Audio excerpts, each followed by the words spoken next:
Está entrando no ar Ânima Podcast, o podcast mais católico desse Brasil. Eu sou Kênia, estou aqui com... O marido da Kênia, sempre absolutamente azul, Bertaldinho, ao lado dessa minha garota. Hoje você está cumprindo a promessa. Não, é sempre azul, Kênia. Não, às vezes você engana com os risquinhos aí meio furreca. Absolutamente azul. Para o nosso bate-papo de hoje, nós convidamos ele, que é um empresário de muito sucesso, tem muita coisa boa para falar. Thales Gomes, bem-vindo. É um prazer estar com vocês aqui, cara. Tem um tempo que a gente está tentando fazer essa agenda, pois né? Enfim, acabou que Deus colocou os caminhos para se cruzarem aqui, funcionando. Que bom, isso aí, deu graças certo. a Deus. Deu certo. Antes da gente começar, inscreva-se no canal. Bertaldo, conta aí pro povo, quantos por cento que maratonam a Ânima e não se inscrevem? É impressionante que a gente tem muito que agradecer, né?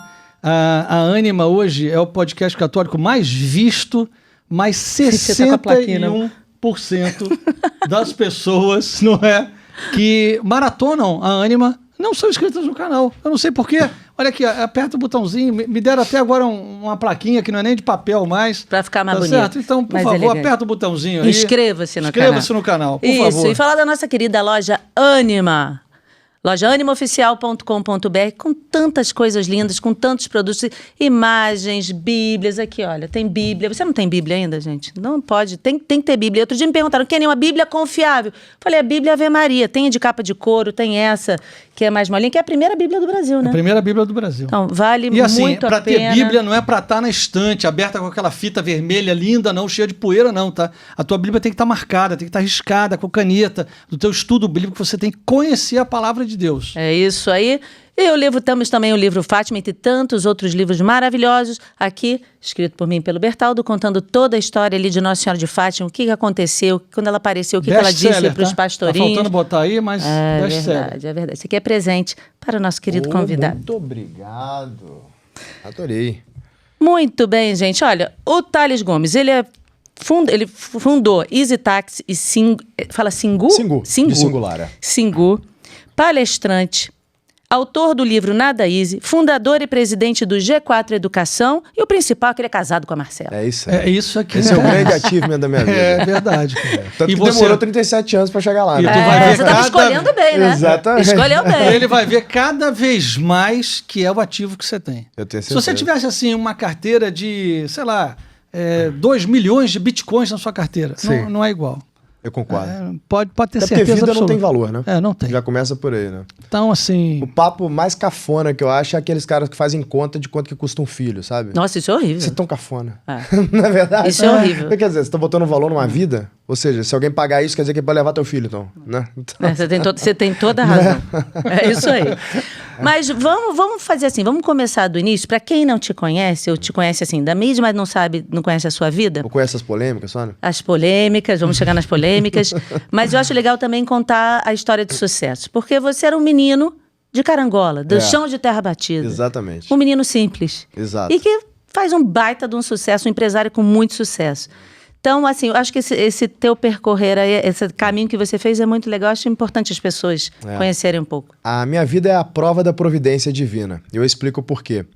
Porque eu sou criado na casa do patrão da minha avó, né? Ela é a empregada doméstica desse homem. Trabalhava em 3 empregos, então ela acordava 5 horas da manhã ali, ficava ali até umas 5 da tarde na casa desse homem. 5 da tarde ela ia pro colégio estadual, que ela era faxineira. Então ela pegava ali 6 e ficava até as 10 da noite. E ainda vendia Natura e Avon no paralelo.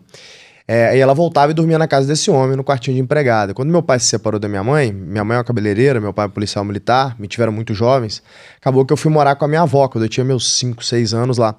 E esse homem é um homem muito caridoso, ele gostava muito de mim, tanto que eu chamo ele de vô, é o vô Jorge. Ele é vivo? Não, ele infelizmente não viu nada. Ele morreu em 2009, antes da Easy Taxi, que foi 2011. Mas ele me criou para eu ser esse homem que eu sou. Então ele foi verdadeiramente meu pai ali, né? Quando a esposa dele morreu, que era quem verdadeiramente me amava muito antes dele aprender a me amar, era a esposa dele, a Nésia, eu chamava de tia Nésia. Ela morreu, ela teve um aneurisma. No momento que ela morreu, ele falou, olha, o Thales é quem me lembra a Nésia, porque ela era louca com ele. Eu quero que ele more comigo, eu vou criar. Aí eu fui morar na casa dele, com a minha avó. Aqui no Rio? Não, em Minas Gerais, em Carangola, uma cidade de 30 mil habitantes. E com ele eu fui criado. E ele era um homem muito culto. muito culto, ele era aposentado do Estado, não era um homem rico, mas não era um homem pobre também, então era uma classe média em cidade pequena na década de 90, anos 2000, vivia uma vida boa, né? Então me deu condição de ter uma boa educação, eu me lembro, eu sempre falo com a turma, né, de onde que vem essa minha paixão por história de guerra, essas coisas, que eu sou apaixonado por isso, né? Ele dormia lendo livro de mitologia grega e história romana pra mim. Então ele falava, olha, eu vou te contar a história de Júlio César, quem foi Júlio César? Então, eram minhas historinhas para dormir. Então eu cresci apaixonado por isso, por liderança. Aí esse homem, que foi verdadeiramente meu pai mesmo, ele acaba falecendo. Mudei pro Rio e tal, comecei a empreender lá em Carangola, ele acaba falecendo quando eu já estava aqui no Rio, por volta de 2009, se eu não me engano, 2008. Então acabou que ele não viu nada, mas ele é um homem muito presente na minha vida, porque eu sempre lembro dele em momentos decisivos da minha vida, sabe? Então eu tava até contando, acho que ontem pra turma, perguntou, você sonha com seu avô? Eu costumo sonhar com ele quando eu tô tomando decisões irreversíveis. São coisas que estão muito na minha cabeça, que eu falo, esse aqui eu não posso errar. Eu sempre sonho que eu tô voltando pra minha casa, e aí eu tô naquele ambiente ali na minha casa, e eu tenho umas conversas com ele, porque eu tinha conversas muito duras com ele, né? Mas aí voltando, Carangola, quando eu tinha 14 anos, eu comecei a empreender. Basicamente eu comprava telefone celular e revendia na cidade, eu comprava no Mercado Livre, marcapava o meu preço, como qualquer varejista, colocava 25% de margem. Com 14 anos? Com 14. Muito novo, né? Mas eu precisava, né? Porque eu tinha uma banda de rock, eu era vocalista da banda de rock. A gente queria fazer uma série de shows, não tinha bateria, então a gente começou a empreender para comprar uma bateria pra banda. E Deus foi tão bom, por isso que eu falo que existe um negócio de providência divina, que um ano depois eu engravido minha namorada. Eu tenho uma filha de 23 anos. Então eu engravido a minha namorada, eu sou pai, e naquele momento eu já tinha entendido o valor do labor. Você era pai com 14? Com 15. Com 15? Caramba. Exato. Então, e você imagina que é o seguinte, você ser pai com 15, você não é nem homem com 15 anos, você vira homem mais ou menos com uns 18, por aí, né? Muito moleque ainda. E ali eu já meio que virei assim, switch. Cara, eu tenho uma vida agora que depende de mim, eu preciso fazer dinheiro desde então essa fome que eu tenho, acho que eu sempre teve dentro de mim, mas ali rolou um acelero. Então eu sou muito grato à minha filha, porque se não fosse ela, talvez eu não estaria onde eu tô. Porque ela me fez eu acelerar aquilo que talvez um dia eu ia acabar chegando lá, mas a fome ficou muito maior, porque eu falei, cara, não sou só por mim, tem outra pessoa que depende disso. Meu pai me ajudou muito, meu avô e minha avó me ajudaram muito, eu tive ali uma ajuda, mas é uma família muito humilde, né? As ajudas eram, assim, shy, sabe? Eram, eu não lembro o termo disso em português, mas eram... pontuais, né? Tímidas. Tímidas. Eram tímidas, né?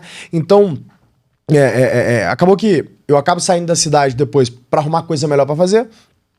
Rodo, Muriaé, de fora. Aí vou parar no Rio de Janeiro, aqui. Então eu chego no Rio de Janeiro no final da adolescência. Começo faculdade, estudei na SPM. Não me formei, porque eu ganhei uma bolsa, fui pra África do Sul. Passei um tempo na África do Sul, uns meses. Aprendi inglês, fiquei fluente em inglês. Isso eu tinha meus 18 anos, 19. Quando eu volto fluente em inglês pro Rio de Janeiro... E veio morar sozinho no Rio de Janeiro? Sim, morava sozinho. Nisso, a sua avó é viva? A minha avó é viva. Ela completa tudo. Foi ela que me fez católico, inclusive. Ela é missa diária, essa história. E aí quando eu venho quando eu volto pro Rio de Janeiro da África do Sul, fluente em inglês, abriu-se um novo mundo pra mim, porque agora como eu era fluente em inglês, eu poderia usar a educação online que estava nascendo naquele momento, através de um EdTech chamado Khan Academy, que é do Salman Khan, que é quem inventou essa história de EdTech. Eu aprendo Python, eu aprendo ciências econômicas, eu me aprofundo em estudo de história, tudo pelo Khan Academy. E aí eu larguei a faculdade, sou um dropout, não me formei. Eu fiz o meu currículo e segui religiosamente aquele currículo e ficava tentando empreender. Aqui no Rio de Janeiro, eu morava na favela do Santa Amaro, né? E aí, fica ali na subida da Glória. Sozinho? Morava eu e uma namorada minha da época, que depois acabou se tornando noiva. Naquele processo, eu estava tentando fazer uma série de coisas. Aí eu fazia, quebrava, tinha que me virar. Aí eu fazia bico, ia segurança de balada, que eu lutava Muay Thai, sou aluno do Arthur Mariano. Então a turma me arrumava bico ali de segurança de balada, valet, entregava panfleto na porta de balada. Eu fazia meio que de tudo pra pagar as dívidas que eu fazia tentando empreender, porque aqui no Brasil você não vai pra zero, você vai pra menos um monte. Aí você tem que pagar a dívida pra começar do zero e depois você vai e tenta de novo. Arrumava um monte de emprego, ia as coisas tentando acontecer, até que um belo momento, 2011, 4% da população brasileira tinha smartphone eu tenho esse estalo, eu falo, cara, e se, numa competição de empreendedorismo, né? E se eu criasse um aplicativo pelo qual as pessoas poderiam chamar um táxi e não ter que ligar pra uma cooperativa? Esse foi um pivô de uma ideia que eu tive para chamar ônibus. Aí, pô, fiz ali o protótipo da ideia. Tu ia chamar ônibus de aplicativo? Não, a história é o seguinte. Eu queria ter um aplicativo que eu tô, sei lá, no Leblon, quero vir pra Barra, então eu quero selecionar quais ônibus que passam naquele ponto que eu tô no Leblon. Entendi. Quando ele estiver chegando no ponto, manda um SMS pra você falar, vai pro ponto. Pra não ficar lá esperando. Pra não ficar lá esperando. Dia de chuva, tá Que complexo. também era uma boa, né? Só que a Google tava fazendo isso. Aí eu tomei esse feedback e eu falei, cara, o pivô disso é o que mais de transporte público eu posso fazer? Porque a essência era, eu queria resolver um grande problema do Rio de Janeiro, que era trânsito. Eu falei, se as pessoas usarem menos carros próprios, tem menos carros nas ruas, logo você tem menos trânsito. Eu falei, eu tenho que fazer as pessoas usarem transporte público. O primeiro era o ônibus, que era a minha realidade, eu era um cara que andava de ônibus. Aí a segunda, que era meio fora da minha realidade, era táxi. Táxi era um negócio pra mim inimaginável, poder pagar um táxi, né? Eu falei, mas talvez as pessoas vão... Quem tem carro tem condição de pagar um táxi, pode ser que eles usem menos carros, usem mais táxi. Então eu fiz ali os táxi. Né? Já tinha Uber aqui? Não tinha nada, assim. A gente foi em 2011, a gente foi um dos primeiros do mundo. Mas, cara, nessa época tinha geolocalização? Começou em 2009. Mas já nos celulares e tal? A Apple lançou o primeiro iPhone em 2009 com geolocation, então chegou no Brasil em 2010, então fazia um ano que tinha... Mas ninguém tinha iPhone, né? Você tinha 4% da população brasileira com smartphone, iPhone era uma coisa de geek, quem tinha celular mesmo, geralmente aqui era uma galera que tinha um pouco mais de dinheiro, né? Não existia, por exemplo, plano pós-pago, era coisa de gente muito rica. Mas tudo bem, essa galera também é que pegava táxi. É que pegava táxi. Essa era a minha questão. Isso. Mas eu tinha um call, que aí foi mais uma vez a prova da providência divina, que eu não tinha validação matemática para falar isso. Eu tinha um call que o celular ia acontecer uma adoção massiva, isso não era uma realidade para o mundo de 2011, ninguém imaginava isso acontecer, já explico por quê. Massiva, ia ser muito rápido, eu achava que a internet iria baratear muito rápido. Eu simplesmente senti que isso ia acontecer. Eu não tinha validação, eu não tinha condição científica que eu tenho hoje de fazer análise de Kagan, tal do mercado para entender. Eu senti esse negócio. Tanto que quando eu apresento esse projeto no Startup Weekend, que é uma competição de empreendedorismo, eu fico em 4º lugar. E os investidores, que são investidores famosos hoje, eles falaram assim, cara, se isso fosse bom mesmo, alguém já teria feito nos Estados Unidos, estaria bombando. Não tá na hora. Eu tenho Nextel, eu lembro dele falar isso comigo. Eu não tenho nem smartphone, eu tenho Nextel. Exatamente. Era um negócio do Nextel. Não tá na hora, vai demorar uns anos. Eu achava que não. Eu achava que esse negócio ia acontecer rápido. E eu tava certo. Por quê? Eu fiz o app. Um ano depois, a Claro foi a primeira operadora no Brasil a fazer plano pós-pago 50 centavos por dia. Você podia ter um plano pré-pago, perdão. 50 centavos por dia com internet. Cara, isso explodiu a internet no Brasil inteiro. Smartphone começou a crescer pra caramba e eu tava certo. 2, 3 anos depois, quase todo mundo tinha smartphone e eu já tava com o negócio funcionando muito bem. Isso fez com que o nosso negócio escalasse pra caramba, né? Agora, imagina... E já tá falando da Easy Taxi. Falando da Easy Taxi. Agora você imagina, a gente passou por todo um processo de perrengue, eu não vou entrar nos detalhes aqui, mas por todo um processo de perrengue até conseguir validar um negócio e achar um investidor. Quando o investidor, que são os alemães, esses alemães são da Rocket Internet, eles chegaram até mim e falaram, eu vou comprar a tua empresa. Vamos lá, a gente tá falando em 2012, isso era setembro de 2012. Eu tinha umas 3 semanas de caixa, até quebrar completamente, no máximo um mês. Ele queria comprar a empresa por 5 milhões de reais. O dólar era 2, 5 milhões de reais, mudava a vida de qualquer pessoa. Eu morava na favela de Santa Amaro, esse era o contexto. Tá, pra quebrar. Eu não vendi. Eu falei, eu não vou vender, porque eu tenho certeza que esse é o negócio da minha vida, eu quero fazer parte, quero que você invista no meu negócio. A Rocket falou, a gente não investe, a gente só compra. Se você não me vender, eu vou pegar um caminhão de dinheiro, vou copiar o teu negócio, contratar uns caras da Bain, da McKinsey pra tocar e você vai morrer. Eu virei pra ele e falei assim, boa sorte. E não fechei o deal com ele. Tu foi ousado, hein? Fui ousado. Mas, na verdade, é o seguinte, tem um racional por trás disso. Em economia, a gente fala de um negócio chamado convexidade. Convexidade é quando a tua perda é ter um baseline assim, controlável e o teu ganho é ilimitado. Qual que era o meu baseline? Eu sou um favelado. Logo, se tudo der errado, eu só fico onde eu tô mesmo, não muda nada na minha vida. Se der certo, o ganho é infinito. Eu não sei pra onde que pode ir a minha vida. Eu sei que vai ser muito melhor do que tá. Então, fazia sentido, racionalmente, eu tomar essa decisão. Eu não tinha essa inteligência na época pra pensar isso. De novo, providência divina. Providência divina. Foi intuição. Tanto que o contrato era metade inglês, metade alemão. Aqueles contratos traduzidos simultaneamente, não tinha em português. Eu até falava inglês, mas não do jeito que eu falo hoje. Então, assim, te ser sincero mesmo, eu entendi 20% que estava ali, eu não tinha dinheiro para contratar advogado. Falei, bom, seja o que Deus quiser, assina e vambora. Mais uma vez, providência divina. Poderia ter dado muito errado. Então, a gente assina esse contrato com a Rocket, eles botam 10 milhões de reais na companhia por 70% da companhia. Eles toparam, então, não comprar e investir no negócio. Mais uma vez, pra gente ter uma noção do que é 10 milhões de reais na época, um Series A hoje no Brasil, que é a primeira rodada de capital institucional, é 50 milhões de reais, geralmente. Tá? De 30 a 50. Vamos botar 50. Na época, esse foi meu Series A, foi 10 milhões de reais. Você tá falando de 20 vezes um Series A. Essa tradução não pode ser feita exatamente assim que eu tô falando, mas só para fazer um desenho, é como se hoje alguém botasse $1 bilhão na minha empresa e um menino de 22 para 23 anos. Então, assim, foi muito dinheiro. Na favela de Santa Amaro. Na favela de Santa Amaro. Foi muito dinheiro. Foi um dinheiro surreal. Não, surreal mesmo. E tanto Até que a gente... pra quem não tá na favela é surreal o dinheiro. E tanto que a gente abriu 18 países dos 35, 18 a gente abriu com 10 milhões de reais. Então foi muito dinheiro, porque o dólar era 2. Então, 18, 10 Você pegou o aplicativo e foi replicando. Não só isso, né? O aplicativo é só um meio para entrega de um valor, mas a empresa tem todo um back-office por trás de atendimento a cliente, de captação de taxista, de onboard de taxista, de onboard de clientes, de marketing, de análise de dados, sabe? Tem umas... De marketing, enfim. Então, uma série de coisas ali que a gente precisava fazer para a companhia. A gente tinha 420 escritórios. 420 escritórios. O central era aqui? O central era São Paulo. Então, quando eles investem em mim, eles falam assim, cara, não dá pra você ficar no Rio de Janeiro, aqui tem um shortage de mão de obra muito importante, você vai ter que ir pra São Paulo e colocar um escritório na frente da Poli e pega... Esse foi o grande aprendizado que eu tive com eles. Eu falei, cara, você quer montar uma empresa? Contrata engenheiro da Poli. Só isso. Prioriza isso. Aí o resto, se não der, você bota o resto. Eles me ensinaram isso. Então, eu fui o primeiro cara no Brasil a ter um departamento de marketing inteiro formado por engenheiro da Poli. E aí o pessoal falava comigo... Ué, mas faz sentido você botar engenheiro pra fazer marketing? Eu falei, cara, os alemães me falaram que marketing é conta, cara. É igual tradear em bolsa. Então, a gente tem que montar uma ferramenta para saber o quanto que o meu criativo tá performando.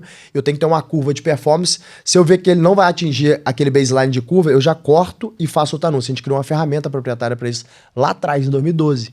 Então, isso fez com que a gente escalasse pra caramba. Fomos para 35 países, 420 escritórios. Foi a primeira startup brasileira, uma das primeiras, não sei, E você atingiu com 1 bilhão de reais. 23 anos. É isso. Foi bem importante esse movimento. Era muito novo. Mas você, pelo teu histórico de vida, né? Você já tinha era um pouco mais maduro que os meninos de 22 anos, vamos dizer assim. Eu era muito ambicioso. Continuo sendo. O que é completamente distinto de ser ganancioso, né? A ambição é uma virtude. Né? A ambição é você usar o dinheiro como meio para atingir um bem comum maior, que é fazer uma grande missão. A ganância é um vício, que é você usar o dinheiro como fim. Então, na ambição você tem Deus como ser supremo, na ganância você tem o dinheiro como Deus. Né? O dinheiro substitui a figura de Deus. Isso. Então, eu sempre fui ambicioso, nunca fui ganancioso. Né? Nunca aceitei, por exemplo, eu tive ameaças de morte na época, por dono de cooperativas, assim, que eu imagino que seja dono de cooperativa. Tem um político muito famoso aqui do Rio que participou dessas ameaças e me chamou no escritório dele na época e falou comigo assim, eu sou dono de cooperativa, se você quiser colocar um aparente minha como acionista da companhia, eu quero 1/3 da companhia, ninguém vai entrar aqui, vai ser só você, tá tudo certo, é tudo nosso, se você não quiser eu vou fazer de tudo para proibir. Eu tomei essa proposta. E eu vou te ser sincero, assim, o diabo ele é muito esperto na forma que ele opera, porque eu fiquei muito tentado a aceitar esse negócio. Porque eu falei, cara, se eu fechar... Isso é antes da Rocket investir, tá? Falei, se eu fechar com ele, eu saio da favela, eu mudo a vida da minha família, eu consigo comprar uma casa pra minha avó, eu consigo, sabe, resolvo a minha vida agora. Cara, eu vou sair dessa merda. Eu comia miojo, cara. É o que eu comia. Entendeu? Então, tipo, minha vida era muito difícil.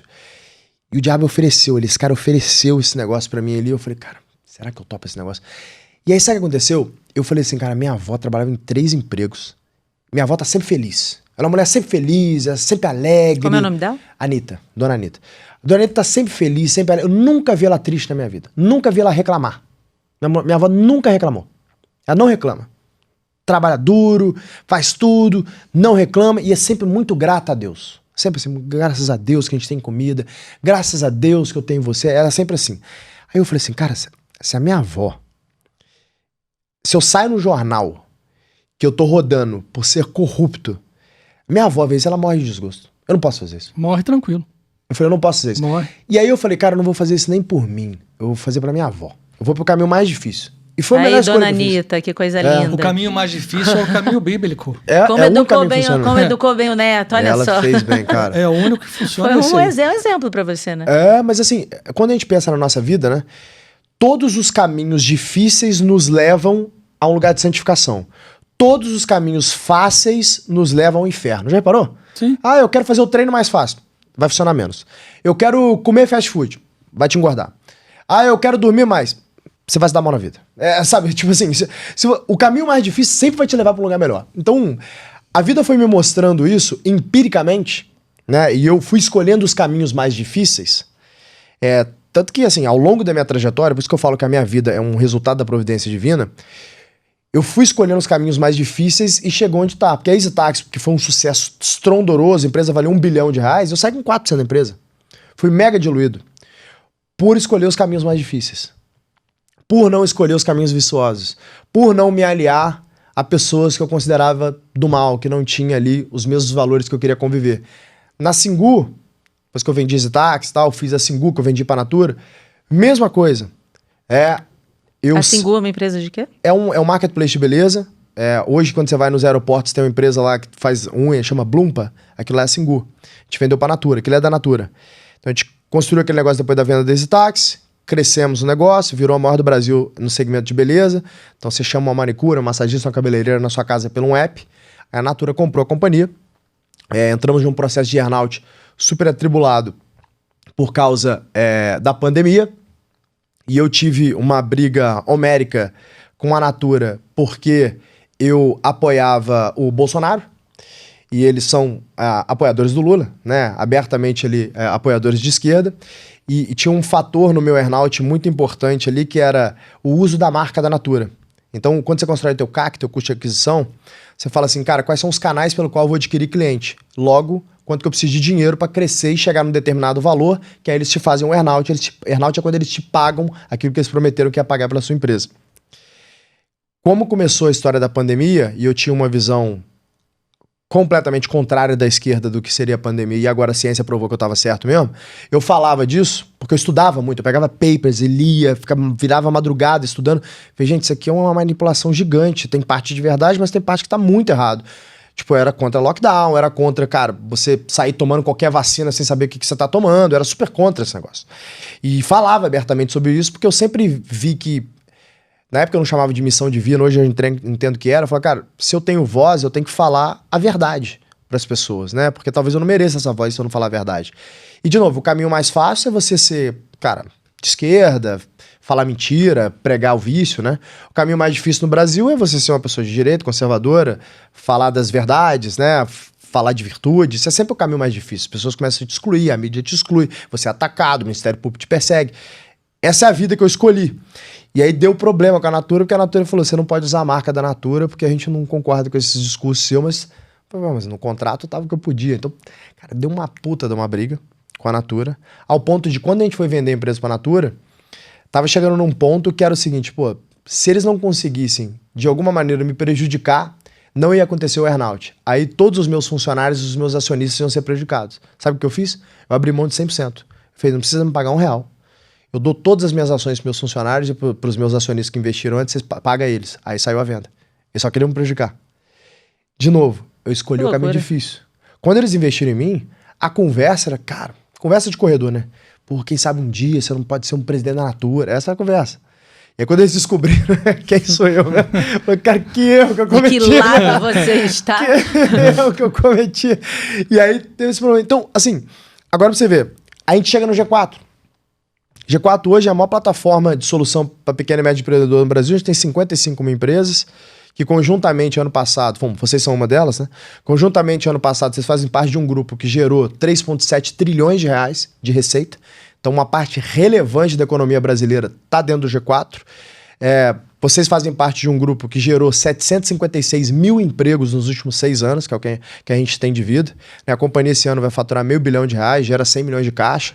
É uma das companhias que mais gera caixa no Brasil, sem R$1 de alavancagem, sem, que seria qualquer dívida, né? Sem R$1 de investimento, bootstrapping. Né? Então, quando você vê a minha vida, você vê que todos os caminhos que eu escolhi me levaram a aprender a construir uma companhia que não depende de investidor, que não depende de alavancagem e que hoje é uma das companhias mais bem-sucedidas no Brasil, né? Que mais uma vez eu chamo de providência divina. Porque se qualquer um desses caminhos que eu tivesse escolhido antes tivesse dado muito certo, talvez eu não teria como ter fundado o G4 e fazer o que hoje o G4 faz pelo Brasil, que é pegar empreendedores como vocês e dar ferramentas para que vocês possam, né, amplificar a sua missão, que vocês possam chegar nos resultados que vocês buscam. Mas como é que você teve né? essa ideia do G4? Eu tive um acidente de paraquedas, que eu quase morri. Inclusive, a discussão nesse acidente é se me amputava ou não. Eu tenho 3 placas de titânio na perna, eu errei o pouso. E eu fiquei de cama. Naquele processo que eu estava acamado, eu comecei a escrever um livro que chamava Gestão 4.0, que eu fiz uma pesquisa no SAP 500. Rolou um shift muito grande, né, no SAP 500. Então, 30 anos para cá, veio Apple, veio Google, veio Meta, e essas empresas passaram todas as outras grandes tradicionais. Eu falei, cara, o que elas têm em comum que outros empreendedores podem replicar para poder crescer exponencialmente? Aí eu vi que é aquilo que eu fiz a vida inteira. Eu falei, cara, isso é um método que chama Gestão 4.0. Eu estava escrevendo meu método. Eu tenho um grupo de pôquer lá em casa, que o Alfredo e o Nardon fazem parte. E na época o Tony, que era um sócio que a gente tinha também. Inclusive a gente morava junto na mesma casa, eu e o Tony. E aí eu falei desse livro que eu estava escrevendo para eles, porque eu estava acamado, então estava precisando ocupar minha cabeça. Eles falaram assim, cara, ninguém lê livro. Minha recomendação, vamos fazer uma mentoria. E eu tinha um preconceito muito grande com isso, que eu falei, cara, negócio de coach, ficar vendendo curso na internet, pelo amor de Deus, cara, respeita a minha história, não sou empreendedor. E aí o Nardon ou o Alfredo, um dos dois, não lembro, me fizeram uma provocação muito boa. Eles falaram assim, cara, já que você acha que só tem bullshiteiro falando desse tema, mais um motivo ainda pra gente poder ajudar o empreendedor e falar aquilo que realmente tem serventia pra eles. Isso me tocou, porque eu já fazia muito conteúdo. Desde a época da Easy Taxi, no Facebook, eu fazia conteúdo em cima daquilo que eu aprendia, que eu falei, cara, eu quero ajudar os outros, porque nunca ninguém me sentou comigo pra me ajudar. Agora que eu aprendi, eu quero fazer isso por outras pessoas, para que o Brasil seja um país mais empreendedor. Sempre foi meu sonho ter um país cada vez mais empreendedor, com empreendedores mais preparados, porque essa é a única mola propulsora de crescimento econômico, né? O Estado ele não gera recursos, ele só consome, né? O Estado é um sanguessuga. Então somos nós, empreendedores e trabalhadores, essa congruência, essa simbiose entre trabalhador e empreendedor que constrói o Brasil. Eu falei, cara, se eu pudesse ajudar, é isso que eu queria fazer da minha missão de vida, fazer esse negócio. Então eu sempre gerei conteúdo, escrevi livro para ajudar empreendedor, até que chegou um momento que veio esse insight ali, provocação dos meus sócios, eu falei, tá bom, eu topo fazer uma mentoria. Vamos fazer um teste. Aí meu Instagram ele já era bem bombado na época, eu fiz um story falando assim, ó, eu, Alfredo Nardon, o Alfredo é esse cara aqui, o Nardon é esse cara aqui, eles não conheciam muito os dois, né? Aí eu falei, bom, nós 3 vamos nos juntar, vamos fazer aí uma mentoria, vai custar R$10 mil a cadeira, hoje a GE custa 42, né? Então aquela mesma de 10 hoje é 42. Vocês vão ter 3 dias com a gente, tal, que a gente vai ensinar sobre isso e aquilo. Quem quiser participar, tá aqui o link, deposita R$1.000, que é os 10%. Você vai passar por um processo seletivo, se você for aprovado, te manda o link pra você pagar os mais 9, senão a gente te devolve o dinheiro. A gente fez R$500 mil em um dia. Ou seja, vendemos 500 vagas em tese, né? 500 interessados. Eu fiquei chocado. Falei, cara, que demanda reprimida incrível. Vamos fazer esse negócio. E aí começa o negócio, entendeu? Os caras tinham razão, né? Eles tinham razão. O que significa G4? É de gestão 4.0, né? Ah, tá. Indústria 4.0, gestão 4.0 e diminuindo para virar G4, né? E tá Não, esse de sucesso fato, dele. de fato, a reunião lá é muito boa. É bacana, né? É bacana, sim, e tem um conteúdo profundo, Exato. tem um conteúdo didático, É. tem muita gente dando aula, e eu tive a oportunidade de ficar lá 2 dias, vale muito a pena, sim. Não cumpri ainda o ano todo, né? Fui só no primeiro trimestre, Claro. mas já deu para ver que Agora, é você alguma coisa falou um especial. negócio importante, você falou da mola propulsora, dos empresários, dos trabalhadores. Você participou num canal, que eu até esqueci o nome do canal aqui, que tem Foco. No canal Foco, um patrão contra 30 desempregados. 30 demitidos. É isso. Aliás, foi muito bom. Foi legal, né? Foi. Você conseguiu manter uma calma, que eu ficava nervosa com as perguntas. Todo mundo comentou isso comigo. Caramba, você foi calmo, você, né? Porque você é uma pessoa muito intensa. Sou. E assim, mas você conseguiu dar respostas calmas. E ali dá para ver realmente como é a cabeça das pessoas em relação a que o patrão é o opressor. Isso. O empresário, ele é meu inimigo.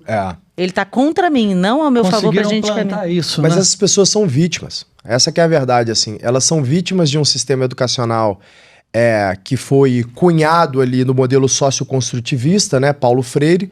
O modelo Paulo Freire é uma herança do iluminismo para destruir a sociedade, né?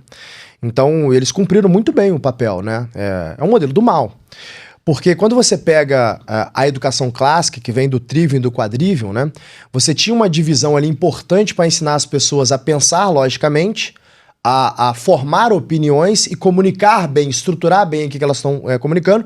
E você tinha ali no quadrívio um ensino de lógica, o ensino das ciências naturais, para as pessoas terem conhecimento profundo técnico, ou seja, formava-se pensadores capazes de ser filósofos, pintores e médicos ao mesmo tempo, né? Quando a gente pega aí, Leonardo era pintor, era, sei lá, médico, engenheiro, inventor. Então você tinha Michelangelo ali, né? Se tinha alguém que conhecia de corpo humano, era Michelangelo. Então era médico e pintor também, e filósofo. Então você tinha os seres humanos, eles eram muito mais completos. O que o iluminismo fez é destruir essa completude do ser humano, porque um ser humano completo, né, com capacidade de pensar e questionar, ele é muito difícil de você ser, de doutriná-lo, né, de você enganá-lo, de você jogá-lo numa caixinha ali, né? Então o que o iluminismo fez? A era da hiperespecialização. Então você é especializado em caneca preta de 35 centímetros.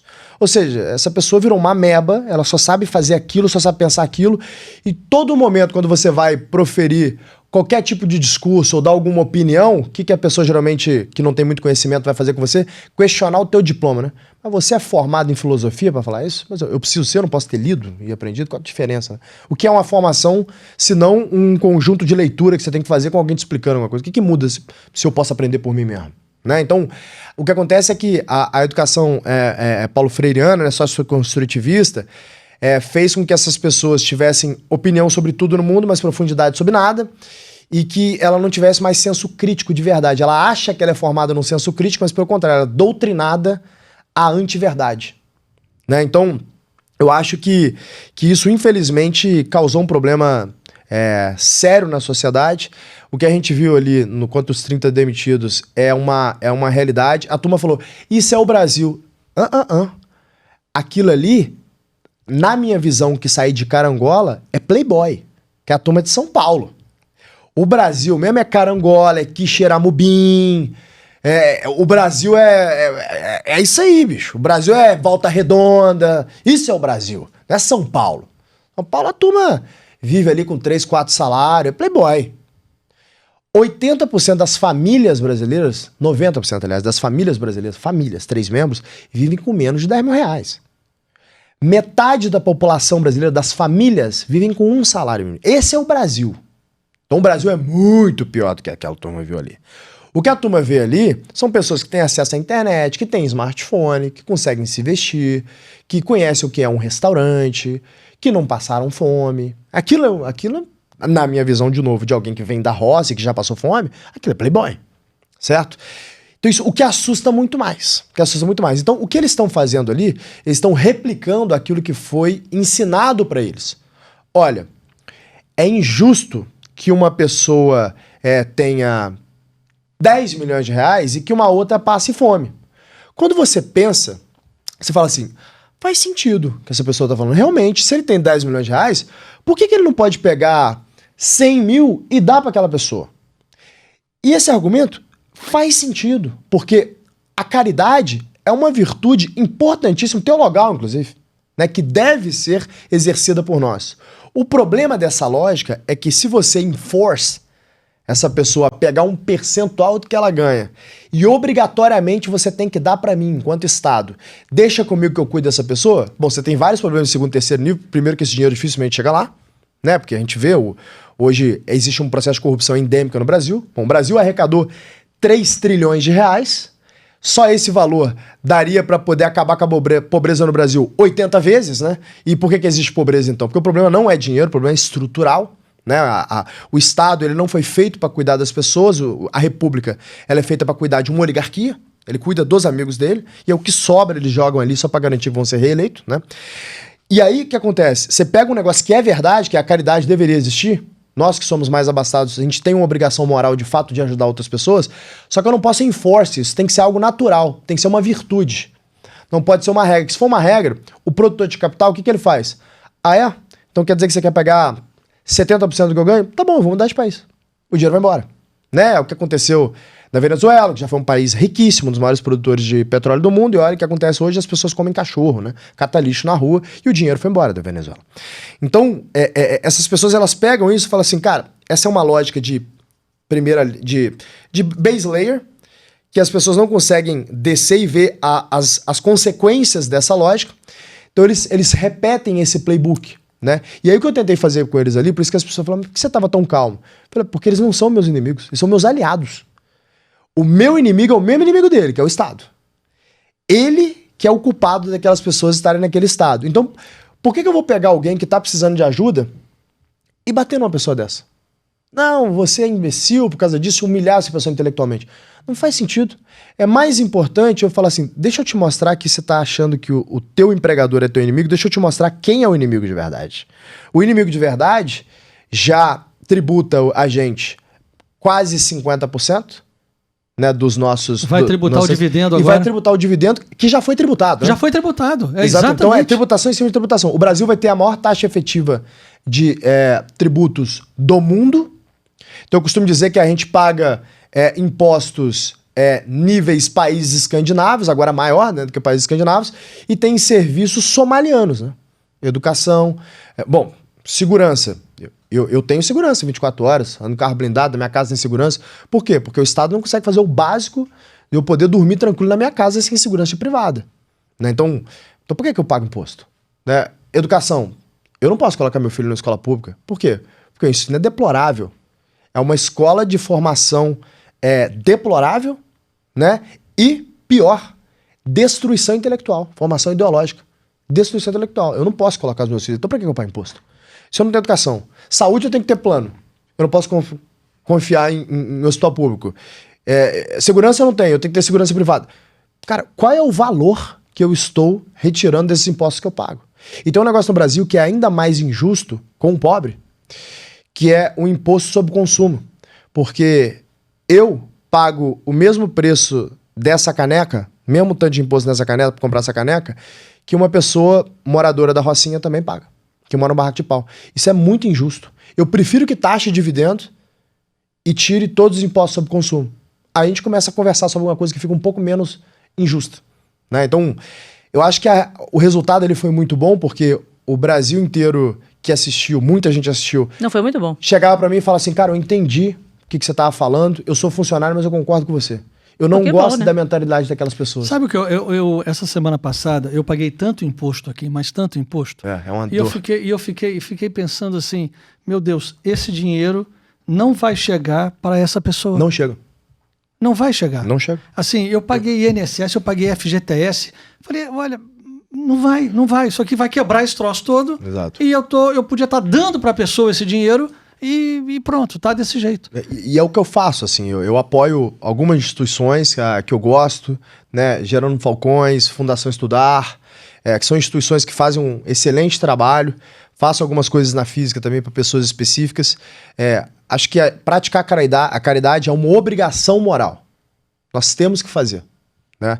Agora, é muito triste que eu não possa escolher qual projeto que eu quero. Que eu tenho que doar para um projeto de poder de um Estado opressor, de um Leviatã, que faz a população trabalhar até maio só para bancar o custo da família real que a gente tem. A gente tem uma família, quer dizer, quem dera se a gente tivesse uma família real no Brasil, porque não só realmente funciona, né? Uma república nunca pode ser comparada com a democracia. Quem duvidar do que eu tô falando é só pegar os indicadores econômicos, sociais e de segurança de Singapura e comparar com qualquer outra república, compara com os Estados Unidos se quiser, né? Mas também é muito mais caro, né? Então, qualquer corte aqui no Brasil, o STF, qualquer corte dessa, é logaritmicamente mais caro do que a família real inglesa. Né? Então, isso é uma loucura, o orçamento do STF foi 1 bi, não foi? Eu acho que é mais. É mais de 1 bi. Eu acho que é uma loucura. Mas assim, devia, sei lá, cara, isso tem que mudar de alguma forma. Não tem como. Não tem como. O Platão vai dizer, e eu sempre gosto de deixar claro que é o Platão, para não ser preso, ele fala no livro 8 da República. É bom você falar mesmo que é o Platão e mostrar a citação. Discutam, dá o crédito a ele, né? Talvez quem questionar é mais inteligente que o Platão. Eu não sou. Então, o Platão ele fala no livro 8 da República que a democracia é o pior sistema de governo que existe, que ele é a deturpação de uma oligarquia. E que na democracia você precisa ser popular para ascender ao poder, logo você tem que ser populista. Não é popular falar verdades, é popular falar mentira, porque você não consegue ser eleito falando verdade, você tem que ser eleito falando o que as pessoas querem ouvir. Só a mentira agrada a maioria, né? Então, o que agrada a maioria? Comportamentos viciosos ou virtuosos? É sempre os viciosos, né? Então, se eu, por exemplo, chegar na minha casa lá, né, e digamos que eu tenha 3 filhos, eu e minha esposa falando assim, ó, todo mundo tem que dormir 7 da noite a partir de agora. Isso não é popular, eles vão ficar insatisfeitos comigo, né? Não podem comer açúcar, não é popular. Videogame tá proibido na minha casa, também não é popular. Então, se a minha casa fosse uma democracia, eu seria demitido da minha casa. Né? Agora, se é uma monarquia, eu falo assim, olha, essa é a regra e não tá feliz, o problema é seu. Existe ordem aqui. Podia mandar escolher se pode comer sobremesa ou não. Se pode comer açúcar ou não, né? Se quer estudar ou não, né? Pois é. Então, assim, o Platão, ele prova, portanto que ele era contra a democracia, né? Que uma democracia não tem como dar certo. Ele fala que o único sistema de governo que tem como dar certo é uma monarquia, que você tem um rei filósofo, que é um rei com profundidade filosófica, que constrói uma aristocracia, que o significado de aristocracia foi deturpado também pela escola paulo-freireana, né? A escola paulo-freireana ensina que a aristocracia são os palhaços empirucados dançando no Palácio de Versalhes, né? Enquanto isso, o Platão descreve como oligarquia, né? E ele descreve como a aristocracia o governo dos bons. Então, são pessoas que usam o poder como meio para atingir um bem comum. E a oligarquia são pessoas que usam o poder como fim.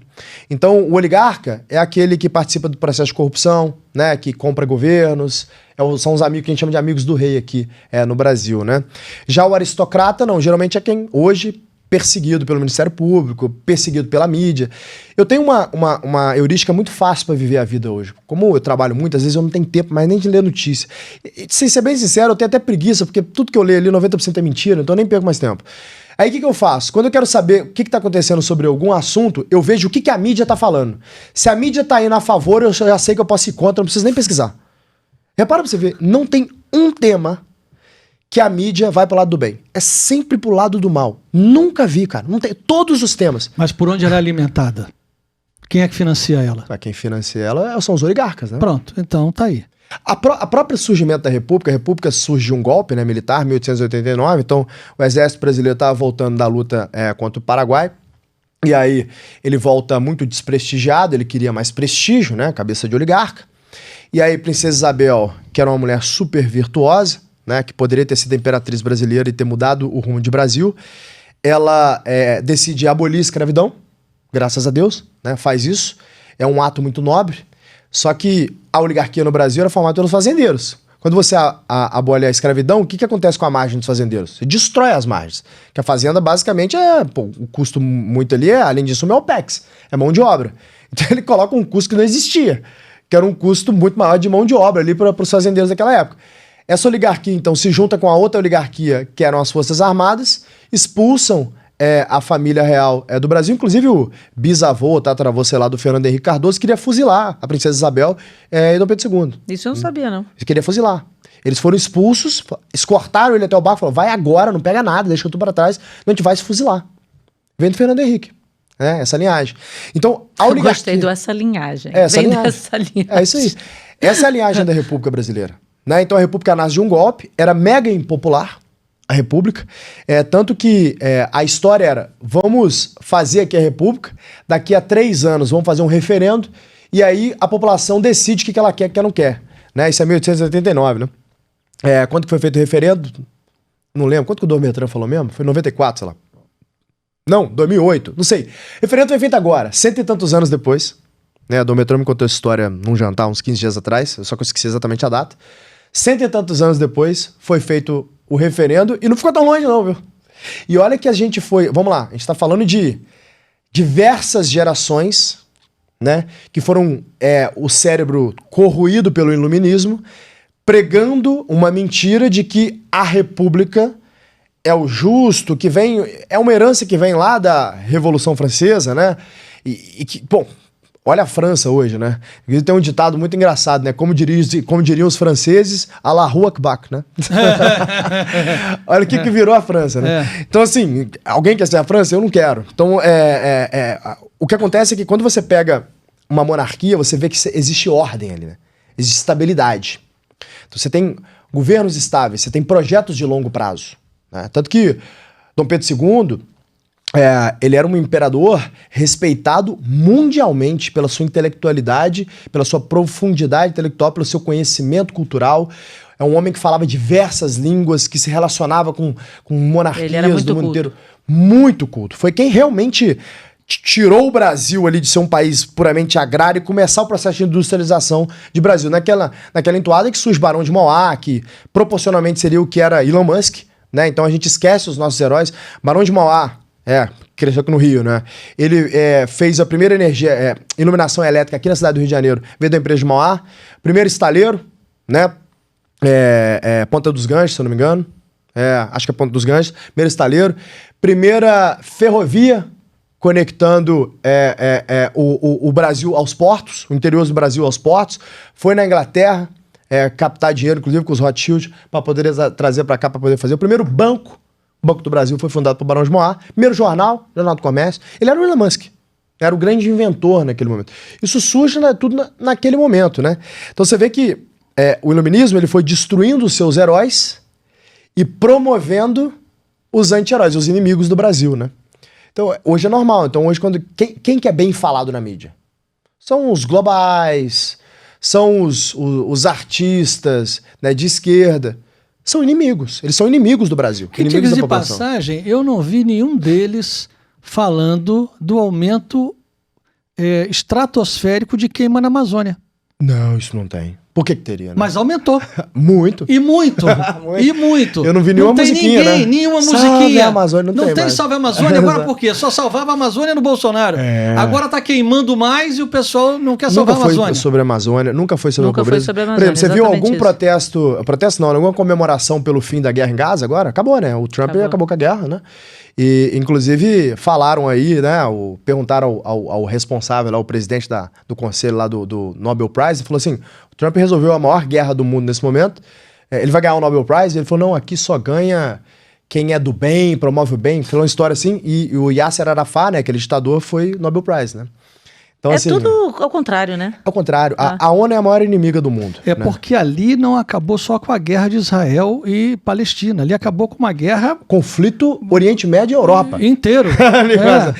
E tá pacificando ali Rússia porque podia e ser Ucrânia. Né? Podia ser a Terceira Guerra Mundial. A senhora lá da Venezuela, tudo bem, também podia ganhar alguma coisa, mas ele precisava ganhar o prêmio da paz. Mas não vai, né? Assim, quando a gente pensa... Esse é o maior red pill que eu tive na minha vida. Eu falei assim, cara... A ONU é a origem de todo o mal no mundo.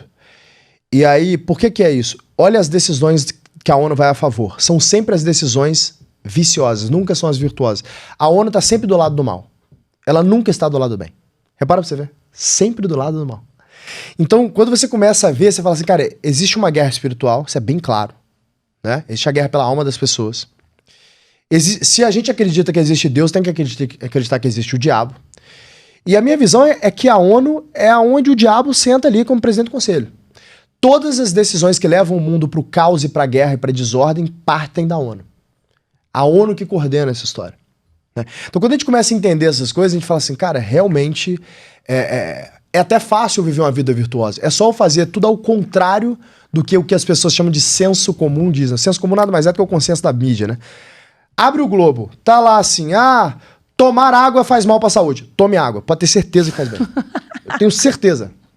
Mas ao contrário. Essa é uma boa heurística da vida. Entendeu? Adorei. Sabe que eu vi um negócio da FAO contra a fome, e o cara falando do controle do abastecimento até 2030. E ele falava abertamente, quem não tiver desse lado, não tiver um chip, não tiver no seu... Assim, mas sem medo nenhum de falar a verdade dos fatos. Nós vamos controlar a comida, ponto final, acabou.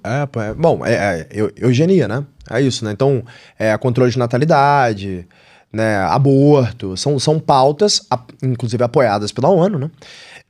Porque você fala, o direito das mulheres, né? O direito sobre o meu corpo, são sempre pautas que levam à diminuição da população mundial, apoio a guerras, né? Então são pautas que levam à diminuição da população mundial, né? Por quê? Porque com menos gente no mundo, tem uma possibilidade maior de controle. Né? Só que essas red pills a gente só consegue entender quando a gente vai na base. É por isso que a educação clássica é tão importante, é por isso que a escola socioconstrutivista não gosta de Platão, não gosta de Aristóteles, porque é a base da moral correta, da justiça. Porque foi tudo deturpado, né? Tudo deturpado. Né? Bom, eles deturpam... Eu fiquei sabendo esse negócio ontem, deixa eu tentar ainda estruturar na minha cabeça, que eu não sei se eu aprendi direito. O movimento sem terra Foi fundado pelo Stedley, sei lá, acho que é o nome dele, Stedley. O Stedley era se eu não me engano, um padre ou alguém envolvido com a Igreja Católica, alguma coisa do tipo. Tinha algum título na Igreja Católica. Da Teologia da Libertação, certamente. Ele é o fundador da Teologia da Libertação. Me Meu contaram ontem, não sei se é verdade. Ontem um cara que é um deputado, que ele é ex-MST, ele falou comigo... Ontem. Ele falou comigo o seguinte: eu sou ex-MST, eu cresci no assentamento, e eu vi o que fizeram com os meus pais e os meus amigos. Só que chegou um determinado momento ali que eu quis sair dali, tive vontade. Eu arrumei um emprego, eu trabalhei de servente de pedreiro, eu consegui comprar uma bicicleta. Quando eu comprei a bicicleta, eu falei assim, cara, eu fiquei a minha infância inteira, adolescência inteira ali, aprendendo que eu tinha que invadir terra dos outros e, cara, e sempre buscar um negócio que eu não tenho. É muito mais fácil eu sair, trabalhar e comprar. Aí ele falou que esse negócio virou a chave na cabeça dele. E hoje ele virou quase que um intelectual. Ele me deu uma aula, ele falou assim, cara, a União Soviética, ela tinha um programa lá que era colocar espião dentro do Vaticano. Então eles conseguiram entrar ali no Vaticano. E aí fizeram a teoria da libertação, que inclusive quem trouxe pro Brasil foi o Stedley, segundo ele, não sei se é verdade. O Stedley traz a teoria da libertação e eles começam a deturpar a Bíblia. A Teologia da Libertação. Isso aí. Mas por que do Vaticano? Eu não entendi. Então, porque para você destruir a ordem e o bem, a ordem nasce de Deus, certo? Qual que é a conexão direta de Deus na Terra? É o Papa. Então, tem que ter alguém no Vaticano. Então, segundo ele, esse espião da União Soviética, eles conseguiram entrar no Vaticano através de alguma forma ali. E aí eles pegaram ali uma galera e começaram a doutrinar essas pessoas para criar o que é hoje a teoria da libertação. Muitos entraram também nos seminários sem vocação. Entraram só para se transformar em sacerdotes e quebrar a estrutura por dentro. Vamos lembrar desse livro aí, Fátima, em que Nossa Senhora, em 1917, fala dos erros da Rússia, em julho de 17, e pede a consagração do mundo ao Coração Imaculado de Maria, que vai ser feita nos anos 80. Então, assim, deram muito tempo para a Rússia espalhar os seus erros. E aqui a gente sabe disso muito bem, né? E quando é que... quando pequeno, você foi batizado? Fui, eu era católico, fiz primeira Eucaristia, quer dizer, sou católico, né? É que a minha história é a seguinte, eu fui batizado, fiz primeira Eucaristia, e aí, sou um cara que gosta de ler um pouco mais e tal, então eu tinha estudado pouco. Quando você estuda pouco, você vira ateu, né? E aí, quando você estuda muito, você vira católico. A vida é meio que assim, né? Então você estuda um pouco, você fica egocêntrico, você começa a se achar, se acha um inteligentão e tal. E aí você fala, a ciência, Big Bang e tal. Aí você estuda um pouco mais, você fala, peraí, Big Bang é uma teoria inventada por um padre. Então, peraí, tem alguma coisa aqui. Aí, aí você estuda um pouco mais, aí você acaba caindo em Sócrates, Platão, necessariamente você vai ali, chega em Aristóteles, e aí você lê Metafísica de Aristóteles, você fala assim, tem que existir um Deus, então você vira agnóstico. E aí o próximo passo é você ir pra São Tomás de Aquino, ler as 5 vias, aí você vira católico, não tem jeito, né? Esse foi teu caminho? Foi meu caminho. Esse foi o arco ali, guiado pelo Guilherme Freire. Então ele foi o meu mentor. Então tem pouco ali. tempo. Tem 2 anos, 3 anos, sei lá. 3 anos. Então até 3 anos atrás era você... ateu. Era ateu? Não só isso, era ateu chato. Era ateu de ficar fazendo... Tentando convencer os outros. Convencer a ser ateu. Sério? E fazendo, piada com Cristo. Uma banda de carola lá. Não, pior. Tipo assim, chamava Cristo de zumbi judeu. Era a profanação atrás de profanação. Caramba. Cara. Por quê? Porque é aquilo que eu falei, quando você estuda pouco, você vira ateu. Aí quando você estuda um pouquinho mais, você vira agnóstico. Aí quando você estuda muito, você vira católico, não tem jeito. Então você só estudou muito sobre isso há 3 anos pra cá. É isso. Que eu me aprofundei em filosofia mesmo. Não, mas tudo bem, mas vamos lá. Tá bom. Mas qual foi o dia em que você encontrou Jesus Cristo? Porque é que você estudou e por uma lógica você chegou a uma conclusão, tudo bem. Mas Jesus Cristo não é um estudo, Jesus Cristo é uma pessoa. Que dia que foi o encontro com ele? Eu e Jesus. Estou olhando para você aqui, me perdoa por tudo que eu falei. Foi quando eu recebi um e-mail aleatório, de gente aleatória, falando de algo muito íntimo da minha vida que só eu sabia. E essa pessoa falou assim, olha, essa pessoa meio que me conhecia, assim, mas não conhecia muito. Aí de internet, ela falou assim, cara, tem uma amiga minha que ela se converteu recentemente, ela era evangélica. Essa menina ela tá tendo uns sonhos proféticos. Aí falou o seguinte, ela tava querendo o seu contato. E ela não tinha meu contato, ela só tinha meu e-mail.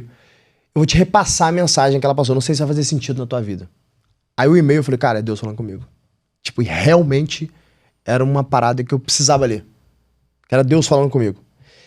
Aí eu mostrei pra um amigo meu, falei, cara, eu tô maluco? Isso aqui faz sentido? E esse amigo ele crê em Deus, mas não tanto. Ele falou, cara, eu tô chocado, isso é uma loucura. Será que não é alguém que armou isso aqui? Eu falei, cara, não tem como. Isso é uma loucura. Aí eu fui e mostrei pra minha terapeuta. Falei, cara, isso faz sentido? Ela falou, cara... Ele não tava convicto, ele foi mostrando... Aí eu mostrei pro Guilherme Freire. Eu falei, irmão, eu tô chocado, velho. Ele falou, cara, isso é normal. Deus fala com a gente assim. Eu gostei de... pior que é normal. É normal. Eu falei, cara, então Deus existe mesmo. Eu falei, pois é. Porque o que acontece? O meu processo de conversão foi um processo lógico. Inclusive foi numa conversa que eu tive com o Gabriel Kahner. Aí eu tava lá conversando com o Kahner, eu falei, Kahner, eu decidi que eu quero ser católico. Ele falou, isso antes de acreditar em Deus. Tá bom, eu gostei dessa. Mas tem lógica. Adorei essa. Eu decidi que eu quero ser católico. Mas... Tem lógica. Porque eu falei o seguinte, cara, todos os valores católicos eu tenho. Tem uma coisa que me falta aqui só. E aí, pô, quero uma parte ali, eu não era casado e tal, então eu era alguém eu era meio promíscuo na vida, meio não, muito promíscuo na vida pessoal. Então eu falei, cara, só essa parte que eu não consigo concordar, o resto eu concordo com tudo, eu já vivo, inclusive, né? aí eu... Que bom que a Marcela chegou. Chegou na hora certa, né? Tipo, precisava de uma santa, cara. Exato. Tem a ver com isso, vamos chegar lá. E aí, cara, nessa conversa que eu tive com ele, eu falei assim, ô Kahner, por que eu decidi que eu quero ser católico? Eu tava fazendo uma análise. Falei, cara, eu discordo de tudo da esquerda. A gente só tem um ponto de convergência, que é ser ateu. A esquerda nunca teve certo, logo eu tenho que estar errado. Pô, show de bola. Porra, conclusão maravilhosa. Brilhante. Lógico. Caraca, isso é a iluminação do Espírito Santo. É óbvio. Aí eu falei, cara, é tão óbvio. A esquerda tá certo em alguma coisa? Já vi a esquerda tá certo em alguma coisa? Eu nunca vi. Eu tenho que estar errado, se eu concordo com eles. Porque era o único ponto de convergência que eu tinha com os caras. Adorei isso. Aí eu falei assim, bom, eu quero ser católico. Aí eu comecei ali, fui pra São Tomás e tal. Aí eu falei, cara, tô convencido que eu quero ser católico. Eu tinha um porquê eu queria ser católico. Que eu tava meio que cansando dessa vida promíscua. Do tipo assim, cara, não vejo mais graça. E esse negócio aconteceu, quando eu falei isso com o Kahner, aí eu comecei a estudar um pouco mais, aí eu fui pro verão europeu, como todo jovem bem-sucedido, você vai pro verão europeu, as melhores baladas, os melhores camarotes, com a turma toda e tal. Aí naquele momento ali, cara, foi o primeiro verão europeu que eu não consegui aproveitar muito, sabe? Falei, cara, não tá encaixando, tem um negócio que não tá legal. Aí metade na viagem, eu tava em Mykonos, peguei um amigo meu que ele é atleta, de kite, falei, irmão, vamos fazer kite em algum lugar diferente? Ele falou, cara, a turma do Otônio tá chamando a gente pra velejar no Mar da Galileia. Quer sair daqui e ir pra Israel? Falei, vambora. Aí eu peguei, saí da Grécia, fui pra Israel, peguei os equipamentos, falei, vamos velejar lá. Fomos velejar lá no Mar da Galileia. Não tinha local melhor, né? Aí eu falei assim, mano, tamo perto de Jerusalém, bora pra Jerusalém? E ele é ateu, tá? Ele falou, vamos, deve ser legal. Vamos lá em Jerusalém. Aí eu virei pro Guilherme Freire e falei, irmão, tô indo pra Jerusalém.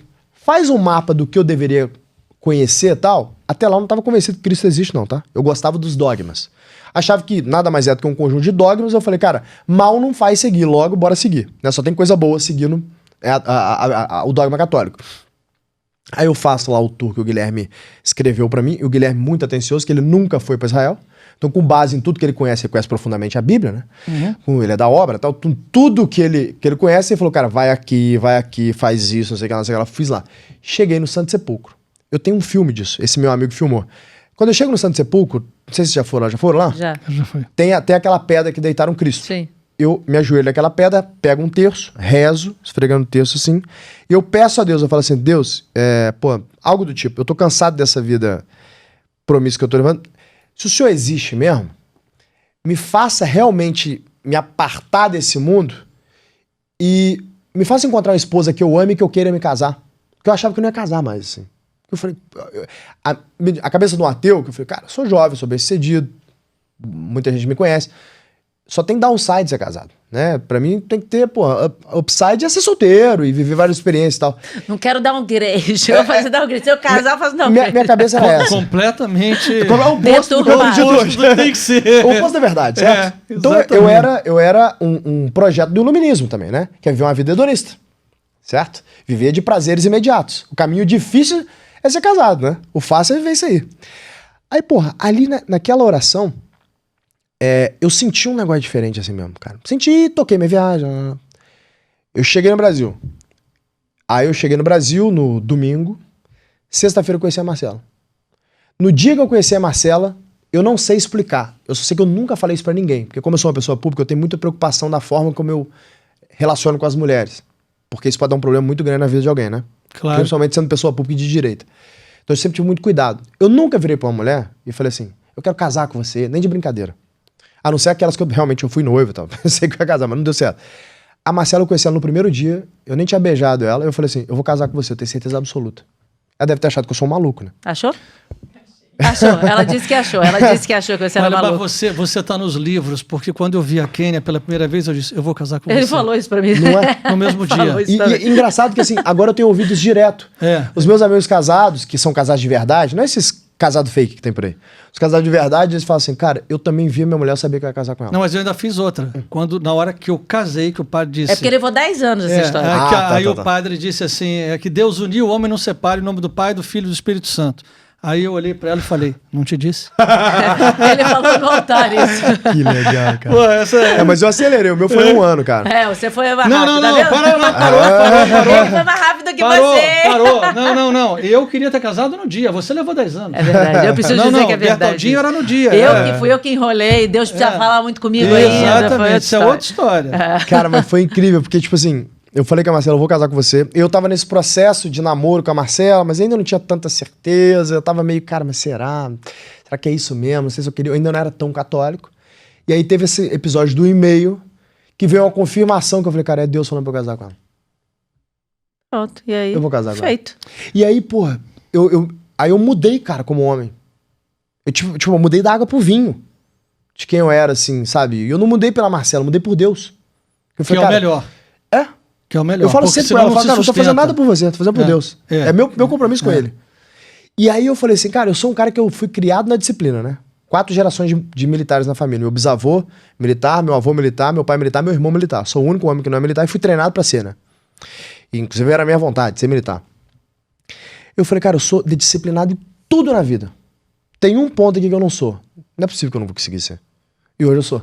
Então, tipo, eu falei, cara, hoje minha vida tá completa, porque eu vivo uma paz muito grande. Antes eu não vivia em paz, sabe? Hoje eu vivo paz. Eu fico focado no meu propósito. E eu tô muito mais conectado com Deus e eu sinto que cada vez mais... parece que esse relacionamento ele vai se fortalecendo, né? Vai amadurecendo. Vai amadurecendo. Uhum.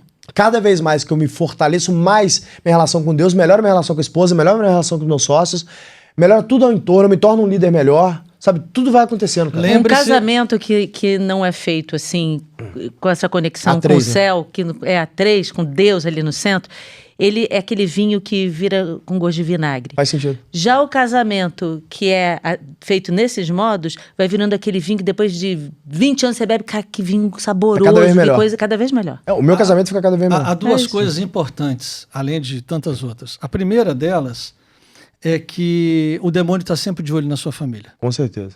Isso você não tem a menor E dúvida. chegando perto do nosso casamento, briga, confusão, problema, era sempre assim, cara. Então, assim, não tem nenhuma dúvida que ele tá assim, ó, esse cara aí era nosso, a gente perdeu, porra, pega esse cara de volta. Quero botar o Então, pé pra ele número cair, um. entendeu? A segunda coisa, e que é importante em relação a isso, você não tem o DNA dela. É. Seus filhos terão, você tem o dos seus pais. É. O DNA de um homem e de uma mulher é aquilo que os fez unir. É olhar no olho, é beijar na boca, é ter relação sexual, é estar junto, é estar unido.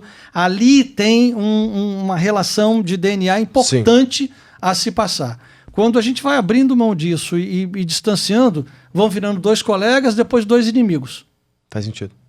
Entendeu? Faz Isso sentido. tem... O DNA passa por ali. Faz sentido. Senão, não vai passar. Pode ter o que for, fazer o que for, viajar para onde for. Precisa ter DNA. Às vezes eu falo para quem, né? Que meu DNA tá acabando. Eu tô ficando fraco. Às vezes ele Eu tô faz ficando isso. fraco, meu DNA tá acabando, eu tô começando a tremer. Ó. Então eu dar tô precisando de injeção abstinência. de DNA. Agora, essa parte, né, da sua religiosidade, você também colocou dentro da tua empresa. Porque Sim. você instituiu dentro do G4, que eu vi numa postagem sua, missa diária. Não missa diária. A gente fez uma missa lá específica, que o padre que celebrou o meu casamento, ele estava no Brasil, ele é um padre do Vaticano, ele estava no Brasil, e aí eu falei, o senhor não quer fazer uma missa lá no G4? E aí eu fiz. E foi, acreditem se quiser, um ato de coragem, porque o que acontece? Minha companhia, tem uma turma lá que tem uma célula de protestantes, e que toda segunda eles fazem esse encontro, né, para poder louvar a Cristo. E eles me pediram, a gente pode fazer aqui no G4? Eu falei, óbvio. Tudo bem. Teve um desses cancelamentos, cada 2 meses eu tenho um, mas foi um desses cancelamentos que foi do que eu falei que eu não contratava esquerdista. Perguntar, por que a sua empresa dá tão certo? Eu falei, simples, que eu não contrato esquerdista. Adorei. E aí se deu um problemaço, eu tive processo do Ministério Público por causa disso. E Você é obrigado a contratar esquerdista? pela lei, eu não posso falar isso. Eu tenho que fingir que pode ser que eu contrate, entendeu? Pela lei é assim que funciona. Então, mas enfim. Esse é o Brasil. Lembre-se, a gente não vive numa democracia aqui, isso é uma tirania, então tente fazer o máximo para não ser preso, a gente tem mais valor solto do que preso. Então, joga o teatrinho que eles querem e tá tudo bem, faz o que você quiser dentro da tua empresa. Só que ali eu fui inocente, sou muito verdadeiro, né? Fui inocente, fui falar para as pessoas querendo ajudar, falar, galera, esse é um tipo de gente que se você contratar vai dar problema. Eu falei ali, mas foi um problema. Tive que assinar um ataque e tal por causa disso. E uma das taques que eu tive que assinar é que eles descobriram que tinha essas células acontecendo lá. Eu nem vou na célula porque eu sou católico, mas eu deixo acontecer. E eles me processaram, né, ali criminalmente, né, inclusive também. Mas você diz, mas eu nem sou, eu sou católico. É uma célula de evangélico. Peraí, mas porque teve oração, te processaram? Então deixa eu dar uma notícia aqui, importante. Eu durante muito tempo, agora não, já tem, sei lá, 10 anos ou mais, 15 anos, eu não trabalho mais, trabalhei um tempo na prefeitura da cidade do Rio de Janeiro. Quando eu estava na prefeitura da cidade do Rio de Janeiro, havia lá uma célula de pessoas evangélicas que na hora do almoço subiam para um andar tal, iam para uma sala e rezavam. Pois é. Então, e ninguém processou ninguém. Ninguém. Mas aí a gente está levando em consideração que alguém tem interesse pela verdade, não tem, né? Então, aí o Ministério Público fez um processo, me fez assinar um ataque, inclusive, que eu não ia deixar isso acontecer mais. Não ia deixar ninguém rezar? Ninguém rezar na empresa, que chama... como é que ele chama? Preconceito religioso. Foi meu preconceito de quê? Intolerância religiosa? Intolerância religiosa. Não é intolerância. Intolerância é se você não permitir que outro reze. Pô, reza à vontade. O cara, por exemplo, se quiser celebrar uma missa, já celebra. caiu essa história a partir do momento que você é católico e está permitindo que outra denominação... Mas, de novo, aí a gente está interessado na verdade, não tá. São formas que eles têm de destruir quem é do bem, virtuoso e que promove o bem, né? O Ministério Público é um órgão do mal, né? Você nunca vê o Ministério Público do lado do bem. Você vê ele geralmente atrapalhando o empreendedor, né? Você nunca vê ele ajudando o empreendedor, ajudando o trabalhador, assim. Eu não conheço nenhuma ação que ele realmente ajudou o trabalhador. Então eu só conheço que ele atrapalhou o trabalhador. Né? Então, a CLT, se tem um negócio que atrapalha o trabalhador, é a CLT, né? Isso é a pior coisa do trabalhador que existe. Então, por exemplo, o Brasil tem CLT, os Estados Unidos não tem, né? Eu nunca vi ninguém fugindo dos Estados Unidos para trabalhar no Brasil. Eu vejo o contrário, né? Fugindo do Brasil para ir para um lugar que não tem CLT, né? Então, de qualquer forma, o que acontece? Ali tem essa perseguição, eu tenho vários processos. O Ministério Público tem mais 3 ativos que surgiu agora por causa da última campanha que eu fiz, falando para demitir extremistas, pessoas que celebram a morte, né? Então, gente, mais do que certo. Exato, mas fui processado por isso, estou sendo, né? Meu Deus do céu. Então, o problema é falar, né? Imagina, quando o fala... O problema é ser do bem. Mas é para ter um extremista dentro da sua empresa que pode causar um estrago. Que bom que ele morreu, que tomou um tiro na cabeça. Que pede a morte, né? E que pede a morte de outra pessoa. O Nicolas deveria morrer, o Thales deveria morrer. Surreal. E isso está previsto no Código Penal, tá? Isso é crime, previsto no Código Penal. Você não pode pedir a morte de ninguém, publicamente. Mas eles não são punidos. Pode celebrar a morte de alguém. Não são, porque, de novo, quem que é o juiz disso aqui? Quem que é o acusador? O Ministério Público, ele não vai estar do lado do bem, ele vai estar do lado do mal, né? Isso é um fato. Então, o que acontece ali? Eu fui processado por isso, assinei um ataque. O padre veio e eu falei assim, você quer saber? Desculpa o palavrão, mas foda-se, eu vou fazer uma missa aqui. Eu fui lá e fiz uma missa. E eu avisei pros meus sócios, falei, turma, vai dar merda, eu vou fazer uma missa. Aí os caras, ele já avisou. Eu já avisei. Mas os caras, assim, eles me dão a liberdade de fazer o que eu quiser. Eles são ótimos sócios. Cara. Mas, cara, olha só, eles me dão a liberdade de fazer o que eu quiser. Eu entendo que poderia dar um problema se você fizesse uma missa e dissesse assim... É obrigado aí, né? Todo mundo que tá aqui, que é meu funcionário, se não for a missa, eu demito. É isso. Aí, beleza. Aí realmente é um problema. Não, eu ainda tive o cuidado de mandar ali no Slack, né? Que é tipo um e-mail corporativo. Falei, galera, vai ter uma missa. Quem quiser ir, vai. Não é obrigatório e tal. Eu tive todo o cuidado. Mas isso, olha só. Quem não quiser ir, não vai. Quem quiser rezar, reza.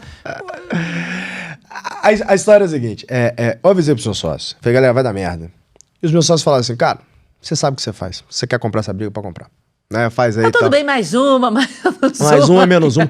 Mas é que a gente trata assim, mas o negócio é meio sério, porque, de novo, assim, o Brasil é o país do absurdo, né? Você vê umas judicializações aí extremamente absurdas. Tudo ao contrário, é tudo ao contrário. Então, assim, eu posso ser preso, isso é a verdade. Né? Então, eu sendo um homem do bem, cristão, filântropo, trabalhador que paga Preso por todo mandar mundo. celebrar uma missa tá demais, né? Assim, mas os caras vão arrumar alguma coisa. Eles tentam arrumar alguma coisa. Eles criam um espantalho. Eles ficam inventando mentira o tempo inteiro. Quando tava rolando esse cancelamento meu, a mídia inventou uma mentira, falou que eu tava devendo 10 milhões de imposto. Minha empresa, no momento, faturava 350 milhões de reais por ano, né? Imagina, eu tenho margem de 30%, por que eu vou dever 10 milhões de imposto? Né? Eu nunca devi R$1 de imposto na minha vida, porque eu não posso. Se eu pudesse, eu não pagava mesmo. Mas eu não tenho como. Infelizmente, como eu arrumo confusão com esses caras, eu tenho que pagar tudo certo. Infelizmente. E eu pago. E acho que todo mundo tem que pagar, porque senão, cara, se tem uma coisa que eles são bons aqui no Brasil, é cobrar imposto. O que acontece? Todo empresário, o que a gente faz? Existe uma oportunidade de você fazer parcelamento de imposto. Então eu tenho que pagar o imposto agora, eu posso parcelar. Pô, a Selic é abaixo do juro, então, pô, eu não sou idiota, é uma operação financeira. Eu parcelar meu imposto e pagando aos poucos, fazer tesouraria com aquele dinheiro, parte do dinheiro eu cubro. Isso é uma inteligência financeira, né? Só que a mídia sabe disso. O que eles fazem? Eles pegam isso e falam assim, lá, ele tá devendo 10 milhões de imposto. Não, tá devendo, foi parte do seu parcelamento. Então uma pessoa que comprou um carro tá devendo o carro, né? De novo, são as meias verdades, entendeu? Então eles pegam esse negócio e tentam destruir tua reputação em cima disso. Ah, ele deve 10 milhões de imposto. Eu falo, não, é só fazer uma conta. Eu faturo 350 milhões de reais por ano. Minha margem é aberta. Eu falo, 30%. Por que eu vou dever 10 milhões? Não faz sentido, né? Então, mas eles fazem isso, entendeu? Eles fazem essas coisas. Eles tentam destruir tua reputação. Pode ter certeza, a gente tá falando aqui. Eu garanto pra vocês, tá? Eu não dou um mês pra sair alguma coisa minha. Eles sempre fazem isso. Toda vez que eu bato forte, e eu machuco a esquerda no Brasil. Toda vez que eu machuco eles esperam, porque eles são maldosos, né? Eles vão caçando alguma coisa, até que eles acham, ou esperam um deslize meu, bum! Vai pra você. Lembra do Mulher CEO, né? Eu tava falando do meu casamento com a Marcela, eu falei, cara, não quero casar com uma mulher que tem uma agenda igual a minha, escolha minha. Transformaram isso num comentário como se eu falasse que mulher não pode trabalhar. Então, eles deturpam tudo. É a herança do iluminismo, né? O iluminismo, a função é a deturpação das verdades universais. E é o que é feito hoje, né? Se você casasse com uma mulher com a agenda igual a sua, paralela... Não ia ter casamento, né? Não ia ter casamento, não ia se ver nunca. Nunca, pô. Né? Não teria E casamento. você tem direito de escolher com quem você quer casar. O que eu quiser. Agora, o que eu falo com as coisas, se eu falasse que eu queria casar com um homem, eu era capa da Forbes, né? Não tenho a menor dúvida. Capa da Forbes. Eu quero casar com um homem. O CEO do G4, capa da Forbes, exemplo de CEO. Eu só errei o gênero. É verdade. Tem que falar o que eles querem ouvir. Esse é o problema. Mas é o que eu falo de você seguir o caminho fácil e o caminho difícil. Cara, seria fácil eu ser o empreendedor mais amado pela mídia. Porque, cara, eu tenho toda a história de coitadismo pra contar, né? Então, se eu fosse igual esses vagabundos que ficam fazendo negócio com político, eu ia falar a mesma história do coitadismo. Falar, o Brasil é a oportunidade, eu saí do nada, eu quero fazer. Eu faço muito mais do que esses caras que são praised aí, muito mais. Eu aposto, dólar por dólar, quem que doa mais pra esses projetos, quem que faz mais, assim, eu faço mais que esses caras. E eles são praised, eu sou o inimigo. Por quê? Porque eu não falo aquilo que eles querem ouvir, entendeu? É o caminho mais difícil, mas, meu irmão, é o caminho que Cristo quer de mim, é o caminho da virtude. Como eu estava te falando aqui, a gente tem uma padaria industrial, né? Que a gente recebe já o pão, a gente compra o pão congelado, e aí, enfim, faz todo o processo até entregar. Já fizemos 12 milhões de pães. Que animal. Aí você vai dizer assim, bem, pá, é um baita de um serviço social. Não é considerado serviço social. Ou seja, eu dar o pão para quem tem fome não está no rol de assistência social. Mas se você pagar a pessoa certa, passa a estar. Esse que é o problema, né? Só que a gente não quer se envolver com isso, né? Não. A República, ela funciona em troca de favores, né? E hoje a moeda do favor é o dinheiro. Então, se você banca a campanha da pessoa certa, se você faz a doação para o membro da família dele certo e tal, isso tudo muda. Só que pessoas como nós, a gente escolheu não participar disso. Fala, eu tô fora. Né? Eu tive propostas já, por exemplo, para pegar um software meu, G4 Skills, e colocar isso... em uma determinada prefeitura aí, perdão, estado. Determinado estado. E essa pessoa, ela estava bem intencionada. Essa pessoa é uma pessoa do bem, me propôs isso. Eu falei, bicho, eu não vou fazer isso, porque em algum momento alguém vai usar isso e eles vão falar que eu tô usando isso com troca de favores. Então, obrigado, eu não quero. Se você quiser, eu dou a licença. Acabou que o negócio não andou. Mas eu tenho como regra, e esse é um acordo que eu tenho com os meus sócios, eu falei, a gente nunca vai fazer negócio com o Estado. Essa é uma regra que eu tenho como na vida. Por quê? Porque isso me dá a liberdade de falar a verdade. Por quê? Porque não sobra nada para eles me atacarem. Eles vão ter que ficar inventando factoide para me atacar. Eles nunca vão achar uma consistência. Entendeu? É verdade, a partir do momento que você está lá fazendo negócio, aí a coisa desanda. Essa Agora, é a liberdade. você vê esperança para o Brasil? Ou você tem vontade de fazer como os outros, sair embora daqui? Não, eu já poderia ter feito isso há muito tempo, né? Não quer dizer que eu não vá fazer. Depende do que vai acontecer ano que vem. O problema do Brasil é grave. Vou falar de Brasil, não, porque eu vou acabar sendo preso. Vou falar do Bukele. El Salvador, o Bukele falou... Eu conversei com o secretário de segurança dele. Ele falou... Eu falei, cara... Sério, esse cara é o máximo, né? Máximo. Vamos Você dizer... esteve lá ou ele veio aqui? Não, ele veio aqui no Brasil e eu conversei com ele. Esse cara é o máximo. O que ele fez? El Salvador era um dos lugares mais violentos do mundo. Hoje é o mais seguro do mundo. É mais seguro que a Suíça. Tá? Não tem assalto, não tem registro de crime, não tem mais nada. 5 anos eles resolveram isso. Como é que eles resolveram isso? Ele falou assim, olha, as gangues, elas tinham uma tatuagem específica. Então o que eu fiz? Eu baixei uma lei, todo mundo que tem essa tatuagem tá preso, acabou, não tem conversa. Aí eu falei assim, cara, mas isso tá meio demais, assim, às vezes tem uma pessoa que fez a tatuagem que ela é um imbecil e ela não cometeu crime e tal. Ele falou, cara, aí o problema é dela. Eu não posso sacrificar a maioria de um rebanho por causa de um que deu mole ali. Isso, infelizmente, o problema é dela. É duro ouvir isso, é duro, mas funcionou, né? Acabou o crime. E aí quando você vai nas cadeias, a luz nunca apaga, é sempre uma luz branca, que nunca apaga, não tem proteína animal, é só soja, então baixa a testosterona de todo mundo, não tem banho de sol, não tem visita íntima, não tem nada. Então assim, é um inferno. Como tem que ser mesmo. Os pandilheiros. Porque é o seguinte, você não quer ir pra lá? Não rouba, não mata, não estupra, não comete crime. Aí você não vai, pô, olha que maravilha. Segue a tua vida, não. Seja um cidadão de bem que você não vai pra lá, pô. Pra que você... Só tem medo de cadeia quem comete crime. Verdade. Eu tenho medo nenhum de... Quer dizer, aqui no Brasil tem que ter, né? Mas assim, se o Brasil fosse uma democracia e o sistema e o Estado de Direito existisse, eu não teria medo nenhum de cadeia. Pode fazer a pior cadeia do mundo. Eu nunca vou pra lá, eu não vou cometer crime. Então assim, tá tudo bem, entendeu? O cara fez isso. Ele resolveu El Salvador. Pegou as reservas do país, enfiou tudo em Bitcoin. É um dos países mais ricos da América do Central agora, pô. Fez tudo em Bitcoin. Ele multiplicou a reserva dele, sei lá, por 10. 7, 8, sei lá. Quanto que fez isso aí? Agora, o problema é, se lá tem limite de mandato? Não mais. Ah, então, porque ele tem que ficar até ficar Mas ele velhinho, agora virou É um imperador. um imperador. Ele fez a mesma coisa que um homem chamado Lee Kuan Yew fez em Singapura. Singapura, há uns 80 anos atrás, era um porto velho, cheio de mosquito, puto e bandido. Só isso que tinha lá. Hoje é um dos maiores IDHs do mundo, maior renda per capita do mundo, melhor índice de educação por habitante do mundo, um dos melhores índices de segurança do mundo. O que ele fez? Ele entrou no país, instituiu meio que uma CIA para poder buscar corruptores, fez de corrupção crime inafiançável. E aí, com isso, acabou que ele destituiu toda a corte, todo o legislativo. Ele trocou a corte e o legislativo, porque era tudo corrupto. Trocou a corte e o legislativo. E o país... E ele fez mandatos de 20 e poucos anos. Então entrou ele, depois entrou o ministro dele, depois entrou o filho dele. E hoje Singapura é um dos maiores cases do mundo, né? Um dos melhores cases do mundo de gestão. É uma monarquia. Tem ordem e tal. Não sei se já foram em Singapura, mas... Não. Lá, por exemplo, é proibido por lei chiclete. Então não tem lixo na rua. Pode comer na calçada. Esse é o nível de limpeza que tem em Singapura. É impressionante como funcionam as coisas lá. Então, que a verdade é o seguinte, o planejamento central, você tem um imperador, um monarca, você tem ordem, né? E se esse monarca ele é um aristocrata, ou seja, ele trabalha para o bem comum, isso vai dar certo. Agora, se você tem um planejamento central, um monarca, que ele não trabalha para o bem comum, ou seja, ele não é cristão, ele não tem uma crença ali do bem comum, ele vira um tirano, né? Aí vira um Maduro e tal. Aí, aquilo que vai para a virtude vai proporcionalmente para... Exatamente. É uma ferradura, né? Aí vira uma ditadura. Vira uma ditadura, uma tirania e vai também para o vício. Então, o caminho já está feito. Bom, é só você pegar e comparar repúblicas com monarquias. É tão simples, é comparar os índices econômicos e é tão simples quanto isso. Então, assim, resolver o Brasil é muito fácil. O difícil é ter uma forma viável de fazer isso sem ser preso. Agora, eu fui ao encontro de vocês aqui no Rio de Janeiro, que eu gostei imensamente da abertura com aquele hino nacional. Cara. Eu sempre faço isso. Todos os eventos do G4 grande, que foi um evento de palestras que a gente faz, diferente dos programas de educação que a gente tem. Todos os eventos de palestras que a gente abre com o hino nacional, porque eu amo o Brasil. Eu sim amo o Brasil, mais do que esses que estão no poder, pode ter certeza. Eu vivo pelo Brasil, tudo que eu faço é pensando no Brasil.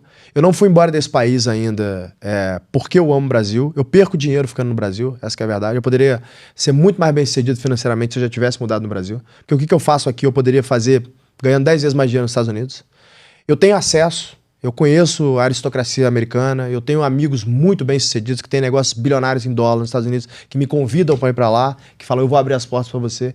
E eu falo assim, não, cara, eu quero ficar aqui no Brasil porque eu acho que dá para consertar esse país ainda. O evento que você vai fazer agora, o G4 Valley, como é que é? É 14, 15 e 16 de novembro, o G4 Valley, ele é um evento que a gente traz alguns dos maiores nomes do Brasil e do mundo para falar para empreendedores. Então você vai ter ali Alexandre Betâmio, que é o executivo mais bem-sucedido da história do Brasil. Ele é o co-chairman do Bank of America, um banco que vale 2 trilhões de reais. Né? Vai falar no evento.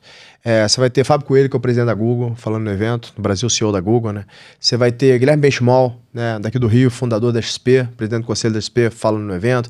Vários outros grandes nomes. O Tarcísio confirmou a presença, vai estar no evento também. Tarcísio é um baita gestor, ele vai dar uma aula de gestão. Não vai falar de política, vai falar de gestão ali. É a maior nota do IME, não sei se você sabia. Tarcísio foi a maior nota da história do IME. Nunca ninguém conseguiu passar a nota dele. Ele formou no IME tem uns 30 anos, nunca ninguém conseguiu. Inteligentíssimo, inteligentíssimo. É militar. Onde né? vai ser o encontro? Vai ser em São Paulo Expo, 14, 15 e 16 de novembro. Quem quiser participar, é só entrar no meu perfil do Instagram ali, tem um link ali na bio, só clicar ali, tem ingressos pro Valley. Tá acabando, tem 20% dos ingressos só ainda disponível, deve acabar nas próximas semanas, mas é um evento super bacana. Já estamos no 3º ano que a gente tá fazendo, 12 mil empresários pessoalmente lá, tem 3 galpões da São Paulo Expo, e a nossa ideia é fazer com que o empresário saia de lá com um plano para crescer o teu negócio em 2026. Eu, no primeiro segundo que apareceu, já como membro do G4, eu já... vai ser um prazer muito ter bom. vocês. Eu já escrevi. Agora, Marcela, este homem é sempre assim, intenso desse jeito? É, né? Desde a hora que acorda, né? Ela tá dizendo que é, gente. Você é uma pessoa intensa, né? Eu gosto de trabalhar, cara. Eu faço com prazer. Você trabalha sempre tá acordado. Eu trabalho enquanto tô acordado. Tá acordado, tá trabalhando. Enquanto tá dormindo, ainda tá sonhando com o trabalho. O marido da Kenny é assim também. Né? Essa é a nossa função, né, cara? A hora te labora, né, cara? A santificação, como dizia São José Maria Escrivá, vem do trabalho, eu me encontrei nisso. Meu orientador espiritual é da obra, então a minha vida é direcionada ao trabalho. Que bom, né? você tá fazendo direção espiritual. Eu faço. Ótimo. Eu faço com o Padre Paulo Oriente, um grande orientador. Então, me apoia muito nessa minha missão. Bom. Bom, vocês é fácil falar sobre isso. Às vezes as pessoas eu tenho que explicar um pouco o contexto. Mas assim, Deus falou pessoalmente por mim que a minha missão é essa na Terra que eu tô fazendo, entendeu? Então assim, eu tenho claramente uma conversa com Deus e eu sinto até um arrepio quando eu falo disso. Tipo, é uma obra divina mesmo, aquilo que ele me colocou. Para eu chegar onde eu estou no mundo hoje foi uma sequência de providências divinas, inclusive para eu continuar onde eu tô. É providência divina. É providência divina. Já tive vários momentos que eu vi São Miguel Arcanjo me protegendo na batalha, que eu vejo Deus, a Virgem Maria me afastando os demônios de perto de mim. Assim, eu sinto essas coisas e eu faço exatamente o que eu sinto que Deus quer que eu faça. Então, nas minhas orações, eu sempre falo assim, o que o Senhor quer de mim? Qual que é o próximo passo? Me bota na frente aí o que é para eu fazer aqui. Nas grandes decisões difíceis, eu rezo, eu peço a Deus para me ajudar. Nas batalhas, eu peço a São Miguel para ajudar nas batalhas. Então eu tô muito bem fortalecido. O exército tá forte aqui do lado, que cara. Bom. Graças Esse a Deus. É o exército fundamental. O exército tá forte. Cara. Porque e a gente assim pensa, cada vez vai mais longe. Pensa que não, mas é preciso a ajuda do céu. Todas Todas as grandes batalhas que a humanidade venceu, sempre teve a ajuda do céu. Sempre teve todos esses aí envolvidos. São a Miguel reconquista de envolvido. Roma, Constantino. Todo mundo. Né? Constantino enxergou o que errou ali e falou, cara, eu vou vencer essa batalha quando nunca imaginou que venceria. Né? O que explica Alexandre ter vencido Galgamelas, cara? Com um exército 5 vezes menor do que o exército persa, né? Exatamente. É sempre Cristo. Né? Imagina, poderia estar todo mundo aqui, você de burca, talvez... Você de burca, você nem estaria na frente da câmera. Né? Com se certeza. Alexandre tivesse perdido a batalha de Galgamela e a gente falando Allahu Akbar. E olhe lá o que tá acontecendo na Europa, hein?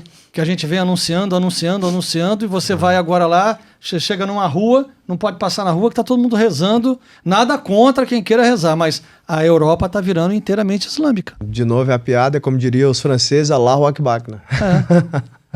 É isso. Coisa triste. Muito bom. Muito bom, Thales. Olha, muitíssimo obrigada. Um Muito prazer. bom ouvir sua história. Obrigado. Ouvir toda essa sua intensidade. Obrigado. E desejo verdadeiramente que Deus te proteja e te abençoe cada vez mais, que você possa continuar com a sua missão, porque é uma missão, como você missão. falou. E muitos anos de casamento. Puta. Pelo menos uns Isso. 70, né? Enquanto eu vivia, né? Isso aí. Cara, casamento, eu falo com a turma que é o seguinte, imagina que eu tô atravessando o Atlântico num veleiro, certo? E o fim da viagem é o fim da minha vida. Então, pô, se eu achar que tem um helicóptero pra me tirar dali, o que vai acontecer? Eu vou entrar no helicóptero e vou, porque casamento é difícil, né? Se fosse fácil, dá pra ser difícil, você tem seus desafios. Agora, quando você tá dentro do veleiro, Irmão, você pode brigar, que você vai fazer o quê? Bom, a gente vai ter que se virar, mano, porque a gente vai ter que atravessar o oceano junto, né? Não dá pra descer do veleiro. Então, there is no exit. Então, assim, pensar isso, não tem alternativa, é isso aí, vamos junto. Cara, e isso, se as pessoas entendessem isso, a gente basicamente quase extinguiria a criminalidade do Brasil, né? Eu não sei se é verdade, mas outro dia me deram um dado, falaram que fizeram um levantamento na FEBEM, a cada 10 crianças, 9 foram criadas sem o pai, né? É bem sério. Essa é uma história, outra história longa. Então, isso assim, também dá um grande índice de dependentes químicos, ausência paterna. faz sentido, né? Então, assim, acho que é um ato de covardia o homem desistir do casamento, né? Então, não importa o que está acontecendo, a gente sabe que é passageiro. Qualquer coisa é passageira, né? Você conserta, né? Se você quiser consertar. E ter a real convicção seguinte, que você passou a ser responsável pela vida da Marcela e a Marcela pela sua. Exatamente. Então, tudo que ela fizer, ela tem que fazer pela tua salvação e você pela salvação dela, porque vocês dois têm que entrar no céu juntos, entendeu? Exatamente. Não pode deixar um ficou, foi para outro canto, outro foi pro céu. Então, é aquilo que eu falo, assim, casamento é difícil, treinar jiu-jitsu é difícil, malhar é difícil, fazer dieta é difícil, mas são esses caminhos que te levam à santificação. Rapaz, né? você sabe que eu vou te falar um negócio? Eu não acho que o casamento é tão difícil. Eu também não acho. Eu acho que o casamento é um prazer Eu também ia falar caramba. isso aqui agora, eu também não acho tão assim, difícil. Eu não acho... De fato, há 25 anos a gente está casado e assim, vamos dizer, outro dia eu fiz uma conta aqui também, era 9 mil, quase 10 mil noites. Dessas 10 mil noites, a gente não dormiu 30 noites em cama separada. E separado porque eu precisei viajar, ou ele precisou viajar, alguma coisa assim. E nenhuma noite brigado, e absolutamente nada. E cada vez mais, a gente foi viajar agora por causa dos 25 anos, e a gente começou assim, cara, abre aqui o mapa mundi, onde é que nós vamos? Aí pensou, vai para Maldivas, vai para não sei onde, ficou vendo o mundo inteiro. Aí depois acabou, então vamos para Itália, tá? Aí então, vamos a Veneza, né? Legal, né? Vai para Gonda, vai para Milão, sei lá para onde. Cara, com tudo pronto, absolutamente tudo pronto. Lembra do triângulo que ela falou? Pronto, com tudo pronto. A Kênia virou para mim e falou, cara, a viagem não tá fazendo sentido, né? Falei, pois é, não tá fazendo sentido. Isso com tudo pronto. Aí, vamos para outro lugar? Vamos. Vamos para Itália? Vamos. Onde é que nós fomos? Em a gente fez uma peregrinação.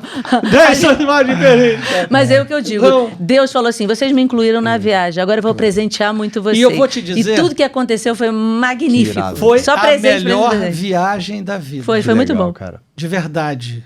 De verdade. Assim, Deus preparou cada um daqueles santuários, cada uma daquelas igrejas, cara. Cada lugar que nós fomos. Deve ter sido belíssimo esse tour. Não, cara, foi muito bom. A gente foi até o sul, cara. A gente teve em São Giovanni Rotondo. Tivemos uma graça muito grande de entrar no quarto do Padre Pio, no quarto que ele viveu e não no quarto que ele morreu, a tal famosa cela número 5. E lá tem o coração de Padre Pio, a gente colocou a mão no coração. Nossa, que bacana, cara. Não, vários presentes que Deus foi dando ao longo da viagem. Tá com assim. Papa. Mas uma provocação que eu sempre faço por exemplo, assim, o que é mais fácil, você acordar às 5 horas da manhã pra academia ou ficar dormindo? Não. Acordar às 5 horas da manhã pra academia. É mais difícil, né? É mais difícil. Eu adoro acordar às 5 horas pra ir pra academia. Mas você concorda que é mais difícil? É mais fácil ficar dormindo. É mais fácil ficar dormindo. O que é mais fácil? Se ser solteiro e viver uma vida promíscua ou ser casado? Ser solteiro, né? Isso é mais fácil. Porque você casado, mas você tem que ser virtuoso. Isso vai dando um buraco, cara. Mas eu concordo, mas o ponto é o seguinte, a decisão é virtuosa, você concorda? A decisão viciosa é ficar solteiro. Claro. A decisão virtuosa é ser casado. Certo. Então, o que é mais fácil? Você abaixar a cabeça pra tua esposa quando tá acontecendo alguma discussão e falar assim, cara, eu não quero esse conflito, deixar pra lá. Ou ficar entrando no conflito. É mais fácil você entrar no conflito, né? Você seguir os seus instintos. Você abaixar a cabeça e falar assim, eu não vou entrar nesse conflito. Tá tudo bem. A gente vai ter que passar o resto da vida junto mesmo? Vamos resolver esse negócio. É mais difícil porque você tem que vencer o teu ego. Sim. Então, quando eu falo que casamento é difícil, as decisões que te levam ao céu são as virtuosas, certo? É você abrir mão do teu ego, você abrir mão dos seus impulsos, você se controlar. Isso é sempre mais difícil. Sim. O mais fácil é brigar, o mais difícil tá é controlar o homem interior. Mas é isso. isso. Deus é a ordem, certo? Sim. Eu sou pecador, né? Ele morreu por mim para me livrar desses pecados. E outro dia me perguntaram assim, qual que é a tua interpretação da vida? A minha interpretação da vida é que a vida é um filme, Deus é um diretor, e que ele vira para mim e fala assim, ó, tá aqui o teu roteiro, eu sugiro que você fale assim, se você não quiser seguir, o filme vai te levando para outros lugares. Mas ele te fala mais ou menos o que você tem que seguir. Às vezes a gente não segue. Aí na medida com que você vai seguindo do outro jeito, a vida vai também te levando para outros caminhos. Se você segue aqui o caminho que Deus quer, ele tem um papel é para você. O São Tomás de Aquino vai falar que é o puzzle, né? Que ele monta um quebra-cabeça e que você é peça daquela quebra-cabeça e você é a vocação. O mais difícil é você seguir a tua vocação. Por quê? Porque isso, invariavelmente, faz você seguir um caminho virtuoso. Então, tudo que é bom na vida é mais difícil. Porque o ser humano... Porque tem que ser menos a gente e mais Jesus. Exato. Menos ser humano... Bertaldo e mais Jesus. Exato. É porque o ser humano tem um orgulho muito grande. E a gente quer fazer o que a gente quer, não o que Deus quer pra gente. Os impulsos carnais. É isso aí. Então, não adianta, galera. Essa é uma regra da vida também. Tudo que é bom e virtuoso é mais difícil. Não tem jeito. Aí depois se torna fácil. Sim, depois se você me perguntasse hoje assim, pô, você gostaria de acabar com o seu casamento com o momento? Nunca na minha vida. Eu não consigo nem me enxergar acabando com o meu casamento. Eu não teria chão se a Marcela morresse, por exemplo. Acabou a minha vida. O que eu vou fazer agora? Né? Então, cadê meu propósito aqui? Porque tudo que eu faço é pela minha família. E agora? Eu vou fazer aí, por Marcela, quem? gostei disso, hein? É? Eu tenho uma tese que não é amparada por quase ninguém, mas eu acho que a mulher ficou viúva, ela não pode casar de novo, não. Você tá querendo ser cancelada? Por isso Quando eu quero irritar ele, sabe o que eu falo? Eu falo assim, vou casar mesmo se você morrer, não vou ficar sozinho. Ele fica, pé da vida. Não, mas eu não me casaria. Eu Seria também muito não, de estranho jeito uma nenhum. pessoa ali que não é a Kênia, cara. Não Tô te tem falando não. assim, do fundo do Eu coração. acredito. Uma boa. Eu de jeito nenhum que eu me casaria de novo. Muito estranho, muito estranho, muito estranho. Deus me livre disso. Mas, de novo, assim, é uma escolha muito virtuosa essa, né? Fala, cara, o resto da minha vida é essa pessoa. Não dá pra você se enganar, falar que essa escolha é fácil. Você fez ficar fácil. Por exemplo, treinar jiu-jitsu é muito difícil. Hoje eu sou faixa marrom. Eu tenho, sei lá, 10 anos que eu treino jiu-jitsu. Hoje, pra mim, é muito mais fácil do que era há 10 anos atrás. Certo? Não quer dizer que é fácil. Sim. Né? Não quer dizer Você que é fácil. fez Não. ficar Eu fácil porque fiz você ficar botou fácil. dentro de uma O forma. casamento tem que ser isso. Você tem que fazer Você ficar faz fácil. ficar fácil. Você vai virando faixa azul, Cara, faixa você sabe marrom. uma coisa isso que as aí. pessoas não fazem, os homens não fazem, mas eles precisam aprender a fazer. É assim, primeiro você tem que mandar flores para sua mulher. Então, se não sabe de onde mandar, pega a verbena lá e manda. Liga para a verbena, mãe, entrega aqui a florzinha. Eu sempre faço propaganda da verbena, tanto no Rio quanto em São Paulo.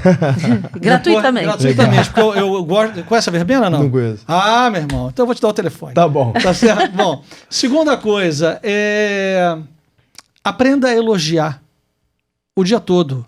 Isso é um hábito, se você repetir isso todo dia, isso vira um hábito verdadeiro. Eu Então, tenho esse assim, hábito, sabia? Verdadeiro. Eu acordo falando que ela é linda, enquanto ela falando que ela é linda, o tempo Isso inteiro. mesmo. É até isso chato. Mesmo. Isso. Faça isso. Isso Não é isso chato, faz não, a gente gosta, absolutamente né? toda a diferença. Entendeu? Porque você vai começando a proclamar com palavras aquilo que seu coração tem. Então isso tem que ser feito. Você tem alguns meses de casado, né? Não, temos... É mês. É assim. É que parece que tem muito tempo. Casei em junho. Desse ano. E desse ano. Então, junho desse ano. É um casamento fresquinho. Acabou de É casar. que parece que tem muito tempo. Então, assim, ainda tem muita água, com a graça de Deus. Daqui a pouco você vai ter um monte de Filho, detalhezinhos. Quero pelo menos 4. Muito bem. Então, vai tendo, cara, vai tendo. Enquanto sim. Deus mandar, pode permitir vir. que tenha, vai tendo. Por mim, você tem tem vergonha 10. de E aparecer? cada filho vai dando mais alegria. Gente, vamos mostrar a Marcela para as vem cá, pessoas. vem cá. Vem aqui. Fica aqui, Vem fica aqui, aqui. Marcela. A gente tá falando tanto de você. Eu viro pro lado pra falar. Viro pro Tiraram lado, a aparece aqui cadeira, pra né? te verem. Mas Ela pra vem cá a gente, comigo. né? Pra o Só pra pessoal te despedir. ver. Exatamente. Essa é a tal da Marcela. Esta é a linda Marcela. Dá um close aí, cara. Bota aí. Vê se a câmera. Porque abaixa um pouquinho. Isso. Abaixa só pro pessoal te ver. Baixa aí, Pronto. baixa aí. Pronto, essa é a linda Pronto. Marcela. Essa é a Marcela.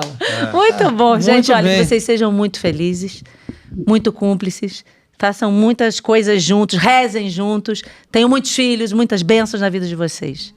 Obrigado. Obrigada. Amém. E obrigada, viu? Obrigada Foi um por terem prazer estar vindo. com vocês aqui. Uma alegria pra gente também. Ó, lembrem-se aí de se inscrever no canal, ligar o sininho. Não adianta ficar só vendo e não inscrever no canal, senão vocês não ajudam aqueles que estão fazendo algo por vocês. Se vocês gostaram do episódio, se inscrevam no canal. Boa, obrigado. Thales. É isso aí. E olha, quem ainda não segue o Thales, @Thales Gomes vai estar escrito aí lá no Instagram. E lá vocês podem se inscrever no G4 e tudo mais que E ele no tem. YouTube também tem aqui o @Thales Gomes, que Ótimo. eu mostro o meu dia a dia ali nos episódios, toda sexta-feira, meio-dia. Maravilha. Obrigada, viu? Valeu, Obrigado. galera. Deus Obrigada. abençoe. Tchau, Amém. gente. Amém. Até a Tchau, gente. próxima. Bertaldinho sempre azul, hein? Não esqueça.